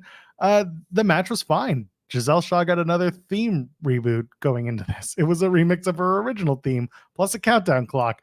At that point, I'm wondering what the hell is going on. It was very strange. The match was fine. Like I said, match is fine. They made reference to the fact that Reckless and Shaw had a match last year. Yeah, she's back. I see your face. This is not the right camera. It's still fine. I could see. The people need to see you. The people, it's just a green screen. At the sunglasses and the hat. It was great. It was perfect. You know what? Sometimes life gives us lemonades. Yeah, that. Anyway, Reckless and Shaw had a match before Reckless was signed in TNA. Ash By Elegance shows up mid-match. She's going to watch. She slaps Gisele Shaw while Iceman distracts referee Daniel Spencer. That's a theme of the night, by the way. Daniel Spencer just cannot catch a break. What's wrong with you? And then Reckless gets the win with the wrecked. And she's shocked. She's happily shocked that she got the win. And then Cresta does audio only again. Oh my God. You're back. All right. I've tried everything I could. This thing said I am not working with that camera. You cannot make me. Your thoughts on the match? This match was fine. Honestly, I was quite surprised that Ash By Elegance didn't actually hit Shaw with a kendo stick. Not upset at them saying that you have to put somebody over. I mean, as you should, as you absolutely should. So, it was a fine match. I can't wait to see what Heather Reckless does. As we see later on in the night, she does join up with Ash By Elegance, and it's kind of like, I don't know, man. I'll see. I'll work it out. I mean, I'll see. Yeah, we're going to get to that match in a little bit. But first, there's a Xia Zhao, who's now, well, formerly Xia Li. There's a vignette with her. She's going to be joining the Knockouts division. It's growing again. I'm looking forward to that. You had Heather Reckless. You had Xia Zhao. Is there anyone else that could be coming in? We're going to find out soon. But if you're going to lose someone like Gisele Shaw and maybe Jordan Grace at the end of the year, you got to start filling out your repertoire again. You got to start filling up your division. So what are your thoughts? You saw the promo for Xia Zhao. I was kind of like, at first I was like, okay, Xia Li, but that was the question mark. I said, Xia Li, question mark? I'll see where this goes because it's like my second or third, fourth time, which we'll see with another wrestler, that this is a reboot that we're doing again this evening. So we'll see. I'll give it. I like to see. I like to wait and see when it comes to TNA, because one thing that TNA is going to do is going to show that you can either do it or you can't. So you and I talked about the trajectory of Gisele Shaw and what we thought she was getting up to when she came back from her hiatus at the beginning of the year. And we thought that she was going to be pegged for a Gail Kim match. mm-hmm. And then when that was dropped, you and I started talking about that. And then the news came that she asked for a release. I think at that point, Cresta, we probably could have seen the writing on the wall. There she is. This is the best I got, y'all. I don't know why my camera's jobbing me tonight, but you know what? We'll give it to you anyway. You look like $1 million. Thanks. But anyway, were you shocked when you read the news that Shaw was on the way out of TNA? So on the one hand, yes, because I'm like, wow, again, the whole Gail Kim idea that she could be up for a push, the whole 9 yards. But on the other hand, and I don't like to be up in people's business, and oftentimes I get in trouble for not being as nosy as I should be. But that's her home man that left. So go stand by your man. I respect it. It's the same way I feel about eventually one Matthew Cardonovich will be in the WWE to stand by his woman, one Chelsea Green. So I respect it, and I think that it was the right thing of TNA to do, to let her go. Like if she doesn't want to be there, go stand by your man, baby. Go let her be great. Speaking of Matt Cardona, he comes out with Steph DeLander next for their little promo. She doesn't want anything to do with Matt Cardona, who's now basically said, we have a contract. I'm keeping you here because you're my property. Otherwise, I send you back to Australia. He's basically anchoring her. Excuse me, I'm going to clear my throat.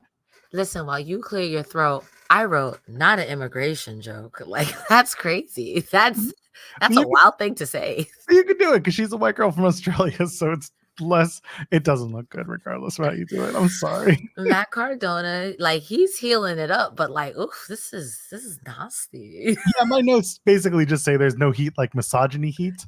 And then, of course, Iceman, not to be outdone, decides to come out and there's no heat like cheap city town misrepresentation and mispronunciation of the city heat. There was some cheap shit going on. Anyway, Steph DeLander is going to be Matt Cardona's tag team partner at Victory Road when they take on PCO and Rhino. And then PCO comes out. Cardona puts Steph DeLander in front of him. She low blows him and PCO chokeslams him. She's going to turn on PCO and Rhino tomorrow, isn't she? Oh, yeah. Because when he was like, and I don't want any Montreal, Ontario screw job, no finger poke of doom. He was being real specific. Like, you have to do what I say. I'm like, but what if she throws her back out? There are ways for her to do stuff. Is she though? I can really see a world where it's like, well, Matt made me do it. And honestly, how could I love someone with no brains? He has no brains, PCO. They've been fragmented and shattered on the floor. And scrambled. I've seen his intro where they take 20 years to scramble your brain to restart your Buick. I mean, your heart. 392 times. 393 tomorrow night because it's a special, and of course they're going to do it. And no less. Surprised they didn't. Anyway, not important. Spitfire is backstage with Gia Miller. Well, Gia Miller walks up to Spitfire. They're sitting on the couch, and they basically bring up the fact that if they lose a victory road against Masha Alicia, they're going to break up. And Jody made the call for the stipulation. I have to say, for a long time, you and I have sat and talked about Jody Threat and her development, things she could do better, great in the ring, needed more work with acting. This is the first time, and I've seen it coming, but like this was the first time where you can really tell she was into it. She was locked in. I thought she was really a solid actor in this particular segment. It's a backstage, sitting on a couch. It's very casual, but I think she played it off good, and it didn't come off as like too tight. It was loose. It was good. I liked it. What do you think of this segment with Gia and Spitfire? This is why I love wrestling, because I got something totally different from that. I got Jody being overconfident and optimistic and like, yeah. And I'm like, oh, Danny Luna going to turn on this girl when they lose, huh? And that's entirely possible. I'm talking more about the acting than I am the actual, I think you make a really good point when it comes to she was into it. Yeah, the emoting. I'm talking about the actual, like the getting down to doing the scene. She felt loose. She felt comfortable. She felt confident. The actual like content of the scene, I agree with you. It could easily turn into Danny Luna splitting up and turning on Jody after they lose the match. I agree with you there. Yeah, and the main reason why I said that is because there's a part towards the end of the segment where they zoom into Danny's face and she was like, well, you decided that. And she's like, yeah, but we always do when our backs are against the wall. Sorry, the New York special. My apologies. I thought he resigned today. Why is he coming to your house?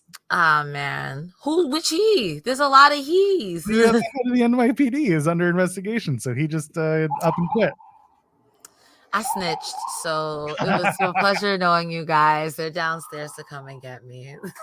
Amazing. God bless. Anyway, is there anything else from the Spitfire segment? We'll run down the card for tomorrow night when we get to the end of the show. Yeah, I don't have anything else besides that, but I wouldn't be surprised if Danny Luna turns on her like, because nobody asked you to do that. Yeah, exactly. We'll see where that plays out. ABC takes on First Class Tornado Tag. They get the win. Does ABC? KC Navarro, of course, with AJ Francis once again. The match was fine. This was the big thing. It's like ABC has a match against the System tomorrow night for the tag titles. First Class are going to take on the Hardys. The match was fine. I like that Navarro's cocky, keeps getting stopped every time he tries to take advantage. AJ does big man stuff and keeps getting foiled. He tries with a choke slam on Bey. Bey turns it into the cutter. Ace turns it into the fold. That's how they get the win. The match is fine. It was a tornado tag for four men to beat the crap out of each other. That's fine. ABC gets a pretty good win out of this. Not mad at it. I agree with you. KC Navarro looks great here. I'm so happy that he's signed somewhere where he can really shine on weekly television. The double pin on AJ Francis with both his leggies in the air, maximum disrespect. I lived. Not saying the leggies. Both his leggies were straight up in the air. Both men had both your leggies. Come on. Bro, the only move more disrespectful than that is the angle slam, because your leggies and your hands is in the air. Just like, wee. Oh, God. That was... you don't get that content every week with your other TNA shows, do you? Not call it AJ Francis, a man who is 6'9", 400 pounds, meaty man. His feet are leggies. Like I said, he's a big dude, and I've sat next to him. I've stood next to him. He is seen him in real life. That's a large man, and I'm a big dude too. Like, he is bigger than I am. I was like, shit. I would call Shaq's feet leggies for what it's worth. So I'm gonna clip this and send it to AJ. Like, my legs ain't leggies, girl. He's a man leg. You're gonna get a match against AJ Francis out of this. Muscle Man Malcolm getting the shit kicked out of him, soaking you. You know what? That's fine. As my standing concierge, Jeremy Lambert. Listen, he'll take the table bump if you ask him kindly. I mean, how much are you paying? Because you know my going rate is $444.44 for the taxes. Paying, lady, this is wrestling. What are you talking about? People don't get paid here. You're right. I'll take a hot dog and a handshake. Best you got. Jonathan Gresham, speaking of hot dogs, handshakes, and what the are we doing here? What is Are we retconning the retcon of Jonathan Gresham? Speaking of reboots. But what are we booting? We're just give him back the mask. Give him back the ink. Give him back the character, please. At this point, I know the Big Show is looking at Jonathan Gresham like he stole my whole gimmick because I don't know what he's supposed to be, and I flip-flopped every week. This is out of order. Man is a third of the size of the Big Show. What are we doing here? I like Jonathan Gresham. Let's stick with one thing, and I don't care what that one thing is. You know what I mean? I don't care what that one thing is. I would like to see it through. I don't care what that one thing, even if you put him with the system. How even if you brought back Honor No More and it was just Jonathan Gresham, would I be annoyed? Yes. But at least he'd have a direction and I know what it's giving and I can at least talk about. Please do something and stay with that. Don't stop. You know what I mean? I'm getting angry. I'm not at this point. I'm angry. Yeah, that's right. Get angry. Show them. Pew, pew, pew, pew, pew. Joe Hendry cuts a promo. Thank you. He calls out Josh Alexander. Josh comes out to the balcony and says, if I come there, I'm gonna hurt you. So this is for your own safety. And then he makes the video of the Josh Alexander story, says, why do you never smile? Calls him Kurt Angle from Wish, which people enjoyed. And then Josh says Hendry didn't earn his popularity. Josh reiterates he rode up and down the roads. He busted his ass for years. He deserves the spot, not Joe Hendry. And then he says, I'll smile when I dismantle you and you won't see it. And that'll happen tomorrow. And then Joe Hendry's like, hey, there's a walking wiener sign in the crowd. And everyone chants walking wiener. And then it gets the crowd behind him. And it's a segment. Joe Hendry is going to be studied for this period of time where he goes from main eventing Slammiversary, being the hottest act in the entire TNA roster, doesn't win the title, doesn't get the title shot yet, might not get the title shot, gets an NXT title shot, main events PLE, doesn't win it, basically disappears from WWE programming, and now he's doing this stuff with Josh, which is good, by the way. I want him to do the match with Josh because it makes sense, right? Josh Alexander basically started his heel turn by kicking Joe Hendry in the dick, which great. It's the curious case of Joe Hendry when it comes to his whole experience with TNA, with WWE and NXT. It's been very strange. He's one of those guys who, for better or for worse, depending on how you look at the situation, he doesn't need a title to be over. He is ridiculously over. And not a lot of people are fortunate enough to be over in two separate promotions that are two different fan bases.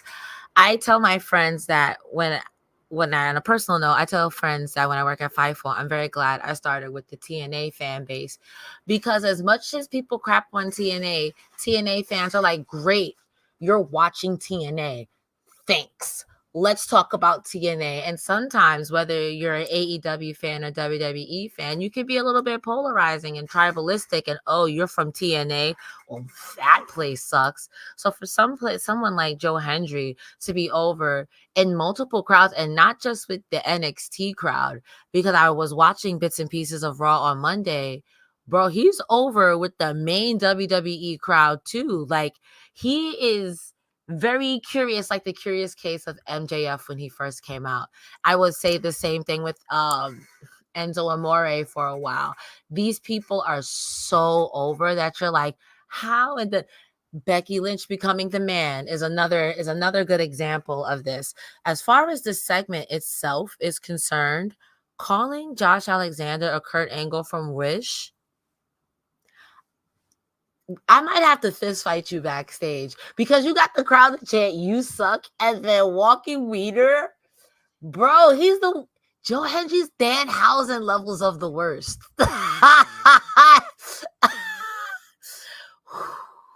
Walking wiener.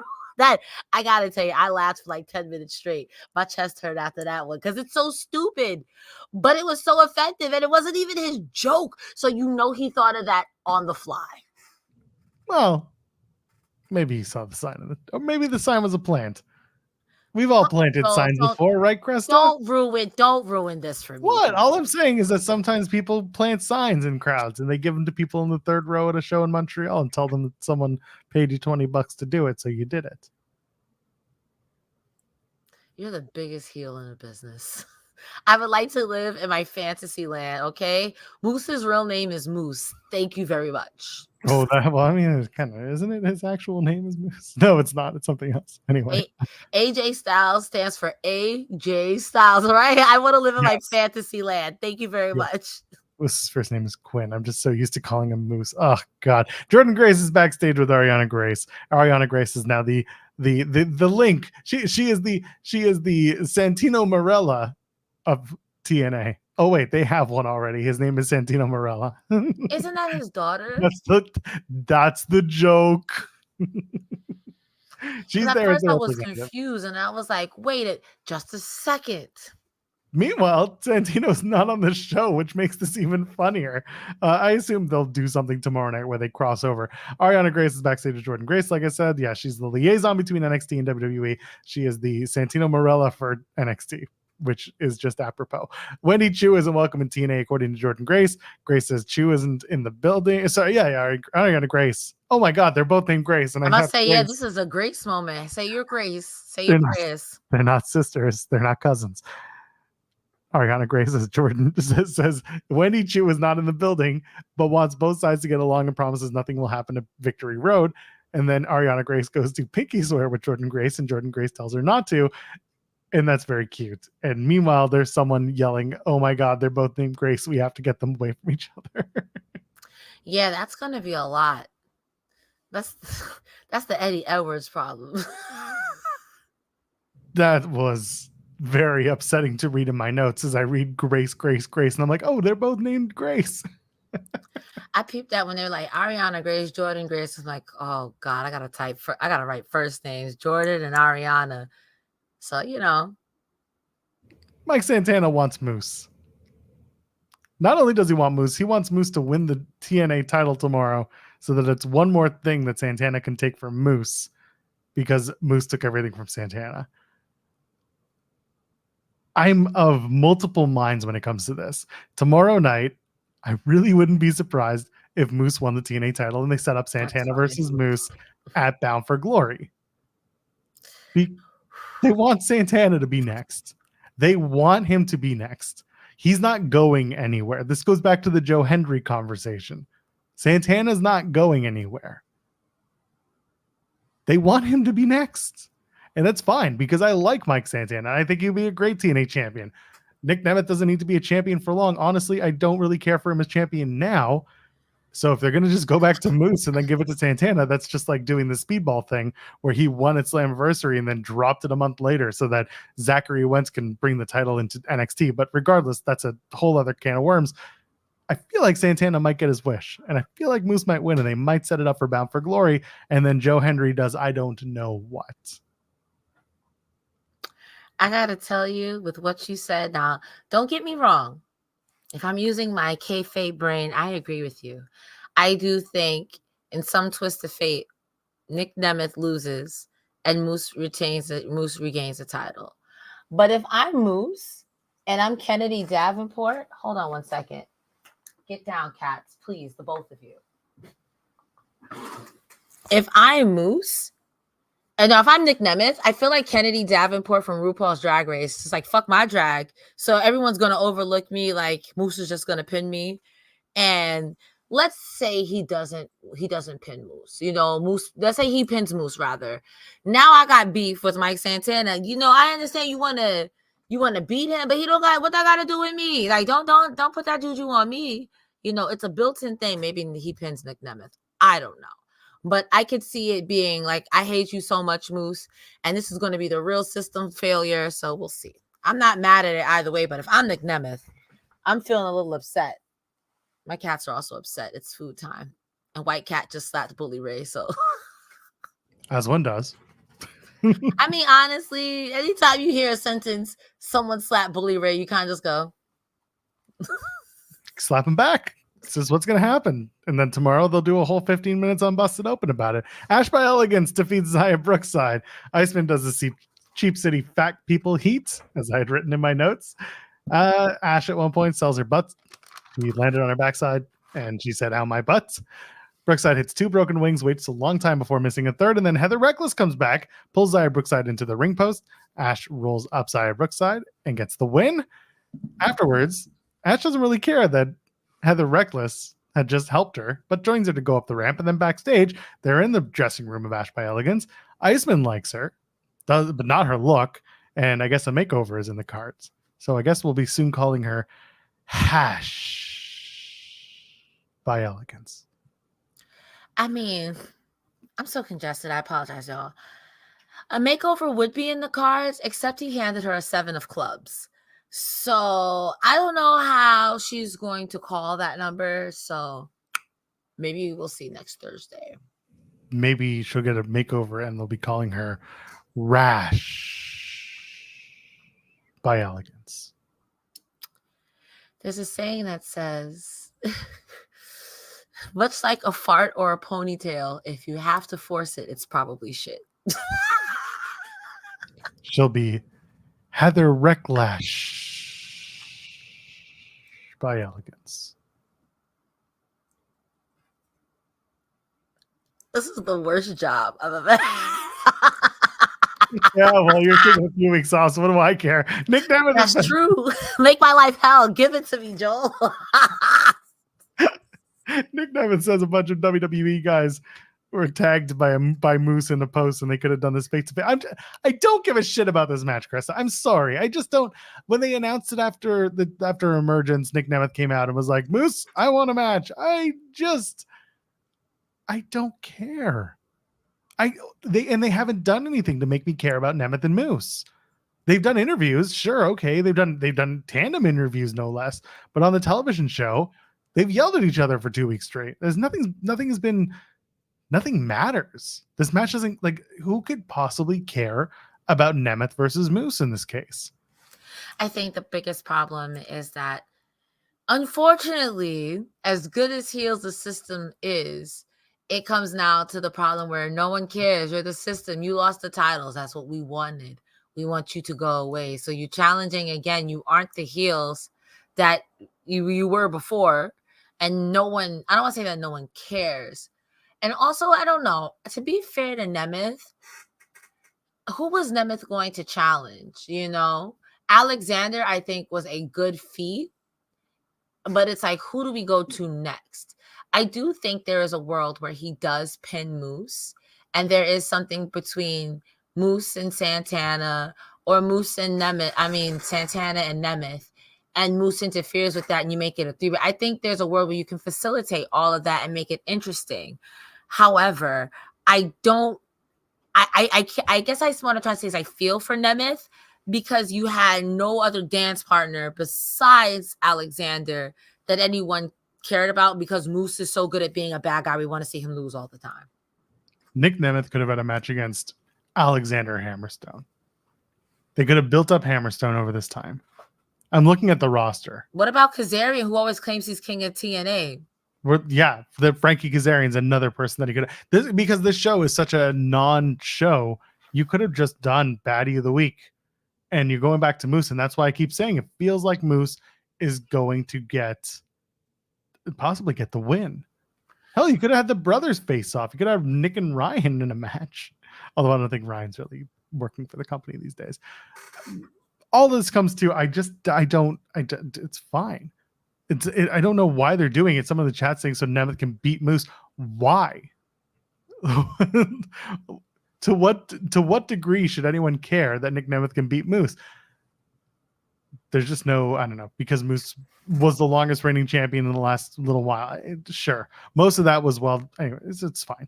It is what it is. The Hardys in the main event, they defeat the system. On its face, this makes sense. It's the Hardys getting revenge on the system. On the other hand, the system have a tag team title match tomorrow night against Ace of Base. So once again, Cresta Star, I asked the question, what are we doing here? And the crowd only really cares about Jeff Hardy. Happy birthday, Jeff. Happy belated birthday, Jeff. Twist of fate from the top on Brian Myers.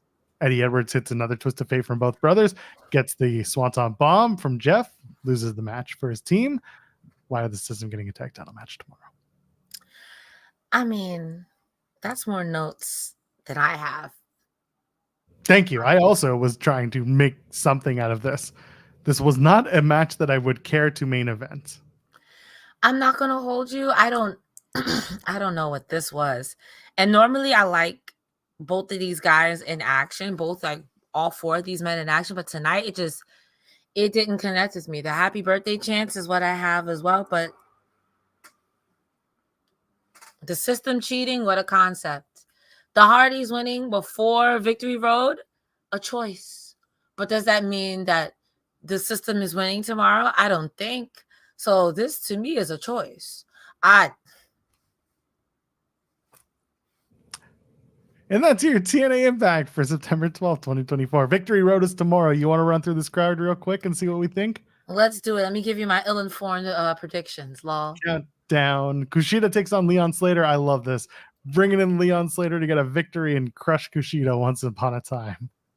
My camera has decided that it is time to stop working. The way we started this show is the way we'll end it. So let it be written. What do you think, Leon Slater and Kushida? Is this on the pre-show? You bet. Maybe Leon Slater, but I'm gonna go in the interest of trying to keep my book steady. Real Kushida. Wow. I think it's going to be Leon Slater. I think they just brought in Kushida to be a perennial loser. Put over the young guys. The tag team match that I'm looking forward to: Steve Maclin and Eric Young versus Jake Something and Hammerstone. I wouldn't mind Jake Something and Hammerstone getting the win here. I would like that as well. However, I do think for storyline wise, since they're really pushing Maclin right now, again, I think Maclin and Young win it. But I would like Hammerstone and Jake Something to win as well. Yeah, I can see that. Maclin and Young going for the tag titles wouldn't be too bad either. But that's on the countdown. So really after that, you can just turn. Anyway, grudge match. PCO and Rhino take on Matt Cardona and Steph DeLander. This is going to be hilarious in the weirdest way possible. Cue the Benny Hill music. Steph DeLander turns on PCO. Matt Cardona, Steph DeLander win. It's going to be cheap heat, but I'm going to live for it because it's going to be clownery. Yeah, I think Cardona and DeLander win this thing. That's what I think. Hardys versus First Class. If the Hardys won last night, well, tonight, I guess, I would like First Class to get the win and get Navarro and AJ Francis on the map. I think Rich Swann's going to be back either tomorrow night or by the time they do Spartanburg, because his situation has seemingly cleared up. Okay. If the Hardys win, AJ Francis is going to beat the shit out of KC Navarro, and then they'll have a match the next night, and then that's going to lead to the return of Rich Swann. I'm going to go ahead and say, sure. I'll be real with you. After tonight, I don't have the strength nor the courage to care about this match. A fair assessment. Knockouts tag team titles on the line. Masha Lisha against Spitfire. I'm kind of inclined to agree with you that Spitfire should lose. Masha Lisha should keep the titles and just split up Spitfire. The problem is you have no other knockouts tag teams if you do that. Yikers. We booked ourselves into a corner, ladies and gentlemen, because these are four. Well, yes, you're right. But we got four women who I think excel here in the singles form of the knockouts division. I don't know.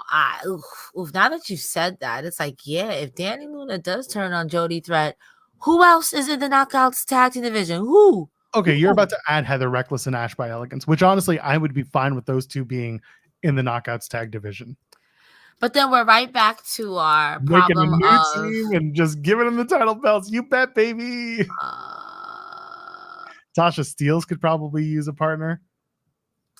I'm just gonna go ahead and say boo hiss on this one. Rosemary and Havoc, I assume, are going to be back together soon enough. I mean, I guess you got Rosemary, Wendy Chu, Tatum Paxley. Yeah, you could do. Well, Chu Pax isn't really a thing. Chu and Paxley had a breakup, so it's now back to Paxley and Lyra Valkyria being best friends. Isn't Lyra Valkyria on main roster? I don't watch NXT. Yeah, they brought her back to NXT for a bit. So the however, if Masha Lisha loses to Spitfire then can draw. Actually, I'm just thinking out loud. This can all come back to Reckless and Elegance against Havoc and Rosemary. So if Masha Lisha drops it to Spitfire drop it to Elegance and Reckless, and then they drop it to Havoc and Rosemary. Hot potato, 1, 2, 3. That's basically how they book the Knockouts tag division. So I just gave you the next 4 champions. Woof. People are saying Wendy Chu and Rosemary. Sure, you could do that too. I said this on Tuesday's show, or on In the Weeds on Wednesday, I should say. The segment, if you haven't seen it, they did a Rosemary segment, a pre-tape, and it's very well done. And it's the way Rosemary should have been presented 7 years ago if TNA had the budget to put together what they did. It was a very well produced, post-produced segment. Rosemary is fantastic, and she's one of my favorite wrestlers in TNA. I think she is a cornerstone of the Knockouts division. I would just hate for them to lose Jordynne Grace and Rosemary. That would be a woof. Yeah, I don't know. This is a bit of a toss-up. Remember, all of these shows have at least one title change. That's true. I could feel like we're kind of banking on it being Moose and Nemeth. Or this one, or the Knockouts tag titles. True. This is basically the way it is. Yeah, if Masha Lisha retains, Moose is the new champion. If Spitfire wins, Nick Nemeth is going to retain the world title. That's kind of where my brain is. I mean, it makes the most sense, but then again, I also don't know the rest of the card. Well, let's get to the rest of the card. World Tag Team titles, ABC, Ace of Base take on the System. For some reason, they still get a tag title match, even though they lost to the Hardys tonight. Feels like ABC are going to retain their tag titles. I agree with that 100%. Wonderful. In a rematch, well, I guess it's not a rematch, but Speedball Mike Bailey gets his contractually mandated championship shot. He's going to go for the X Division Championship against Zachary Wentz. This is the match that I'm most looking forward to on the main card. Wentz and Speedball. I honestly do not know how that's going to shake out, considering Wentz just won. Speedball is fantastic.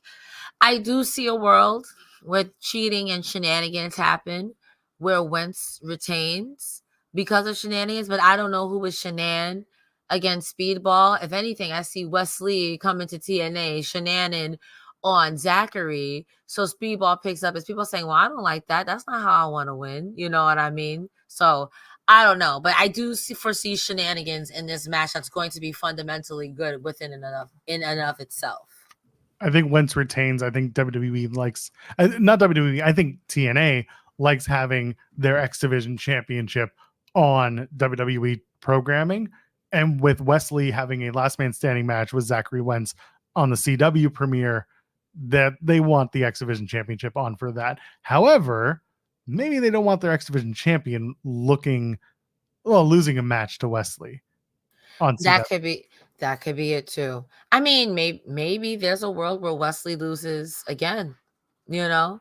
Yeah. Just show people like, hey, listen, we're different. We're not like that other WWE ex-girlfriend of yours. We're different now. It's up in the air. There's reasons to do both. Josh Alexander and Joe Hendry. Feels like whoever wins this match is going to be gunning for the world title. And if Josh wins, then Josh and Nick Nemeth are going to have a clash over the next few weeks. Who do you think wins this match between Hendry and Alexander? I believe in Joe Hendry.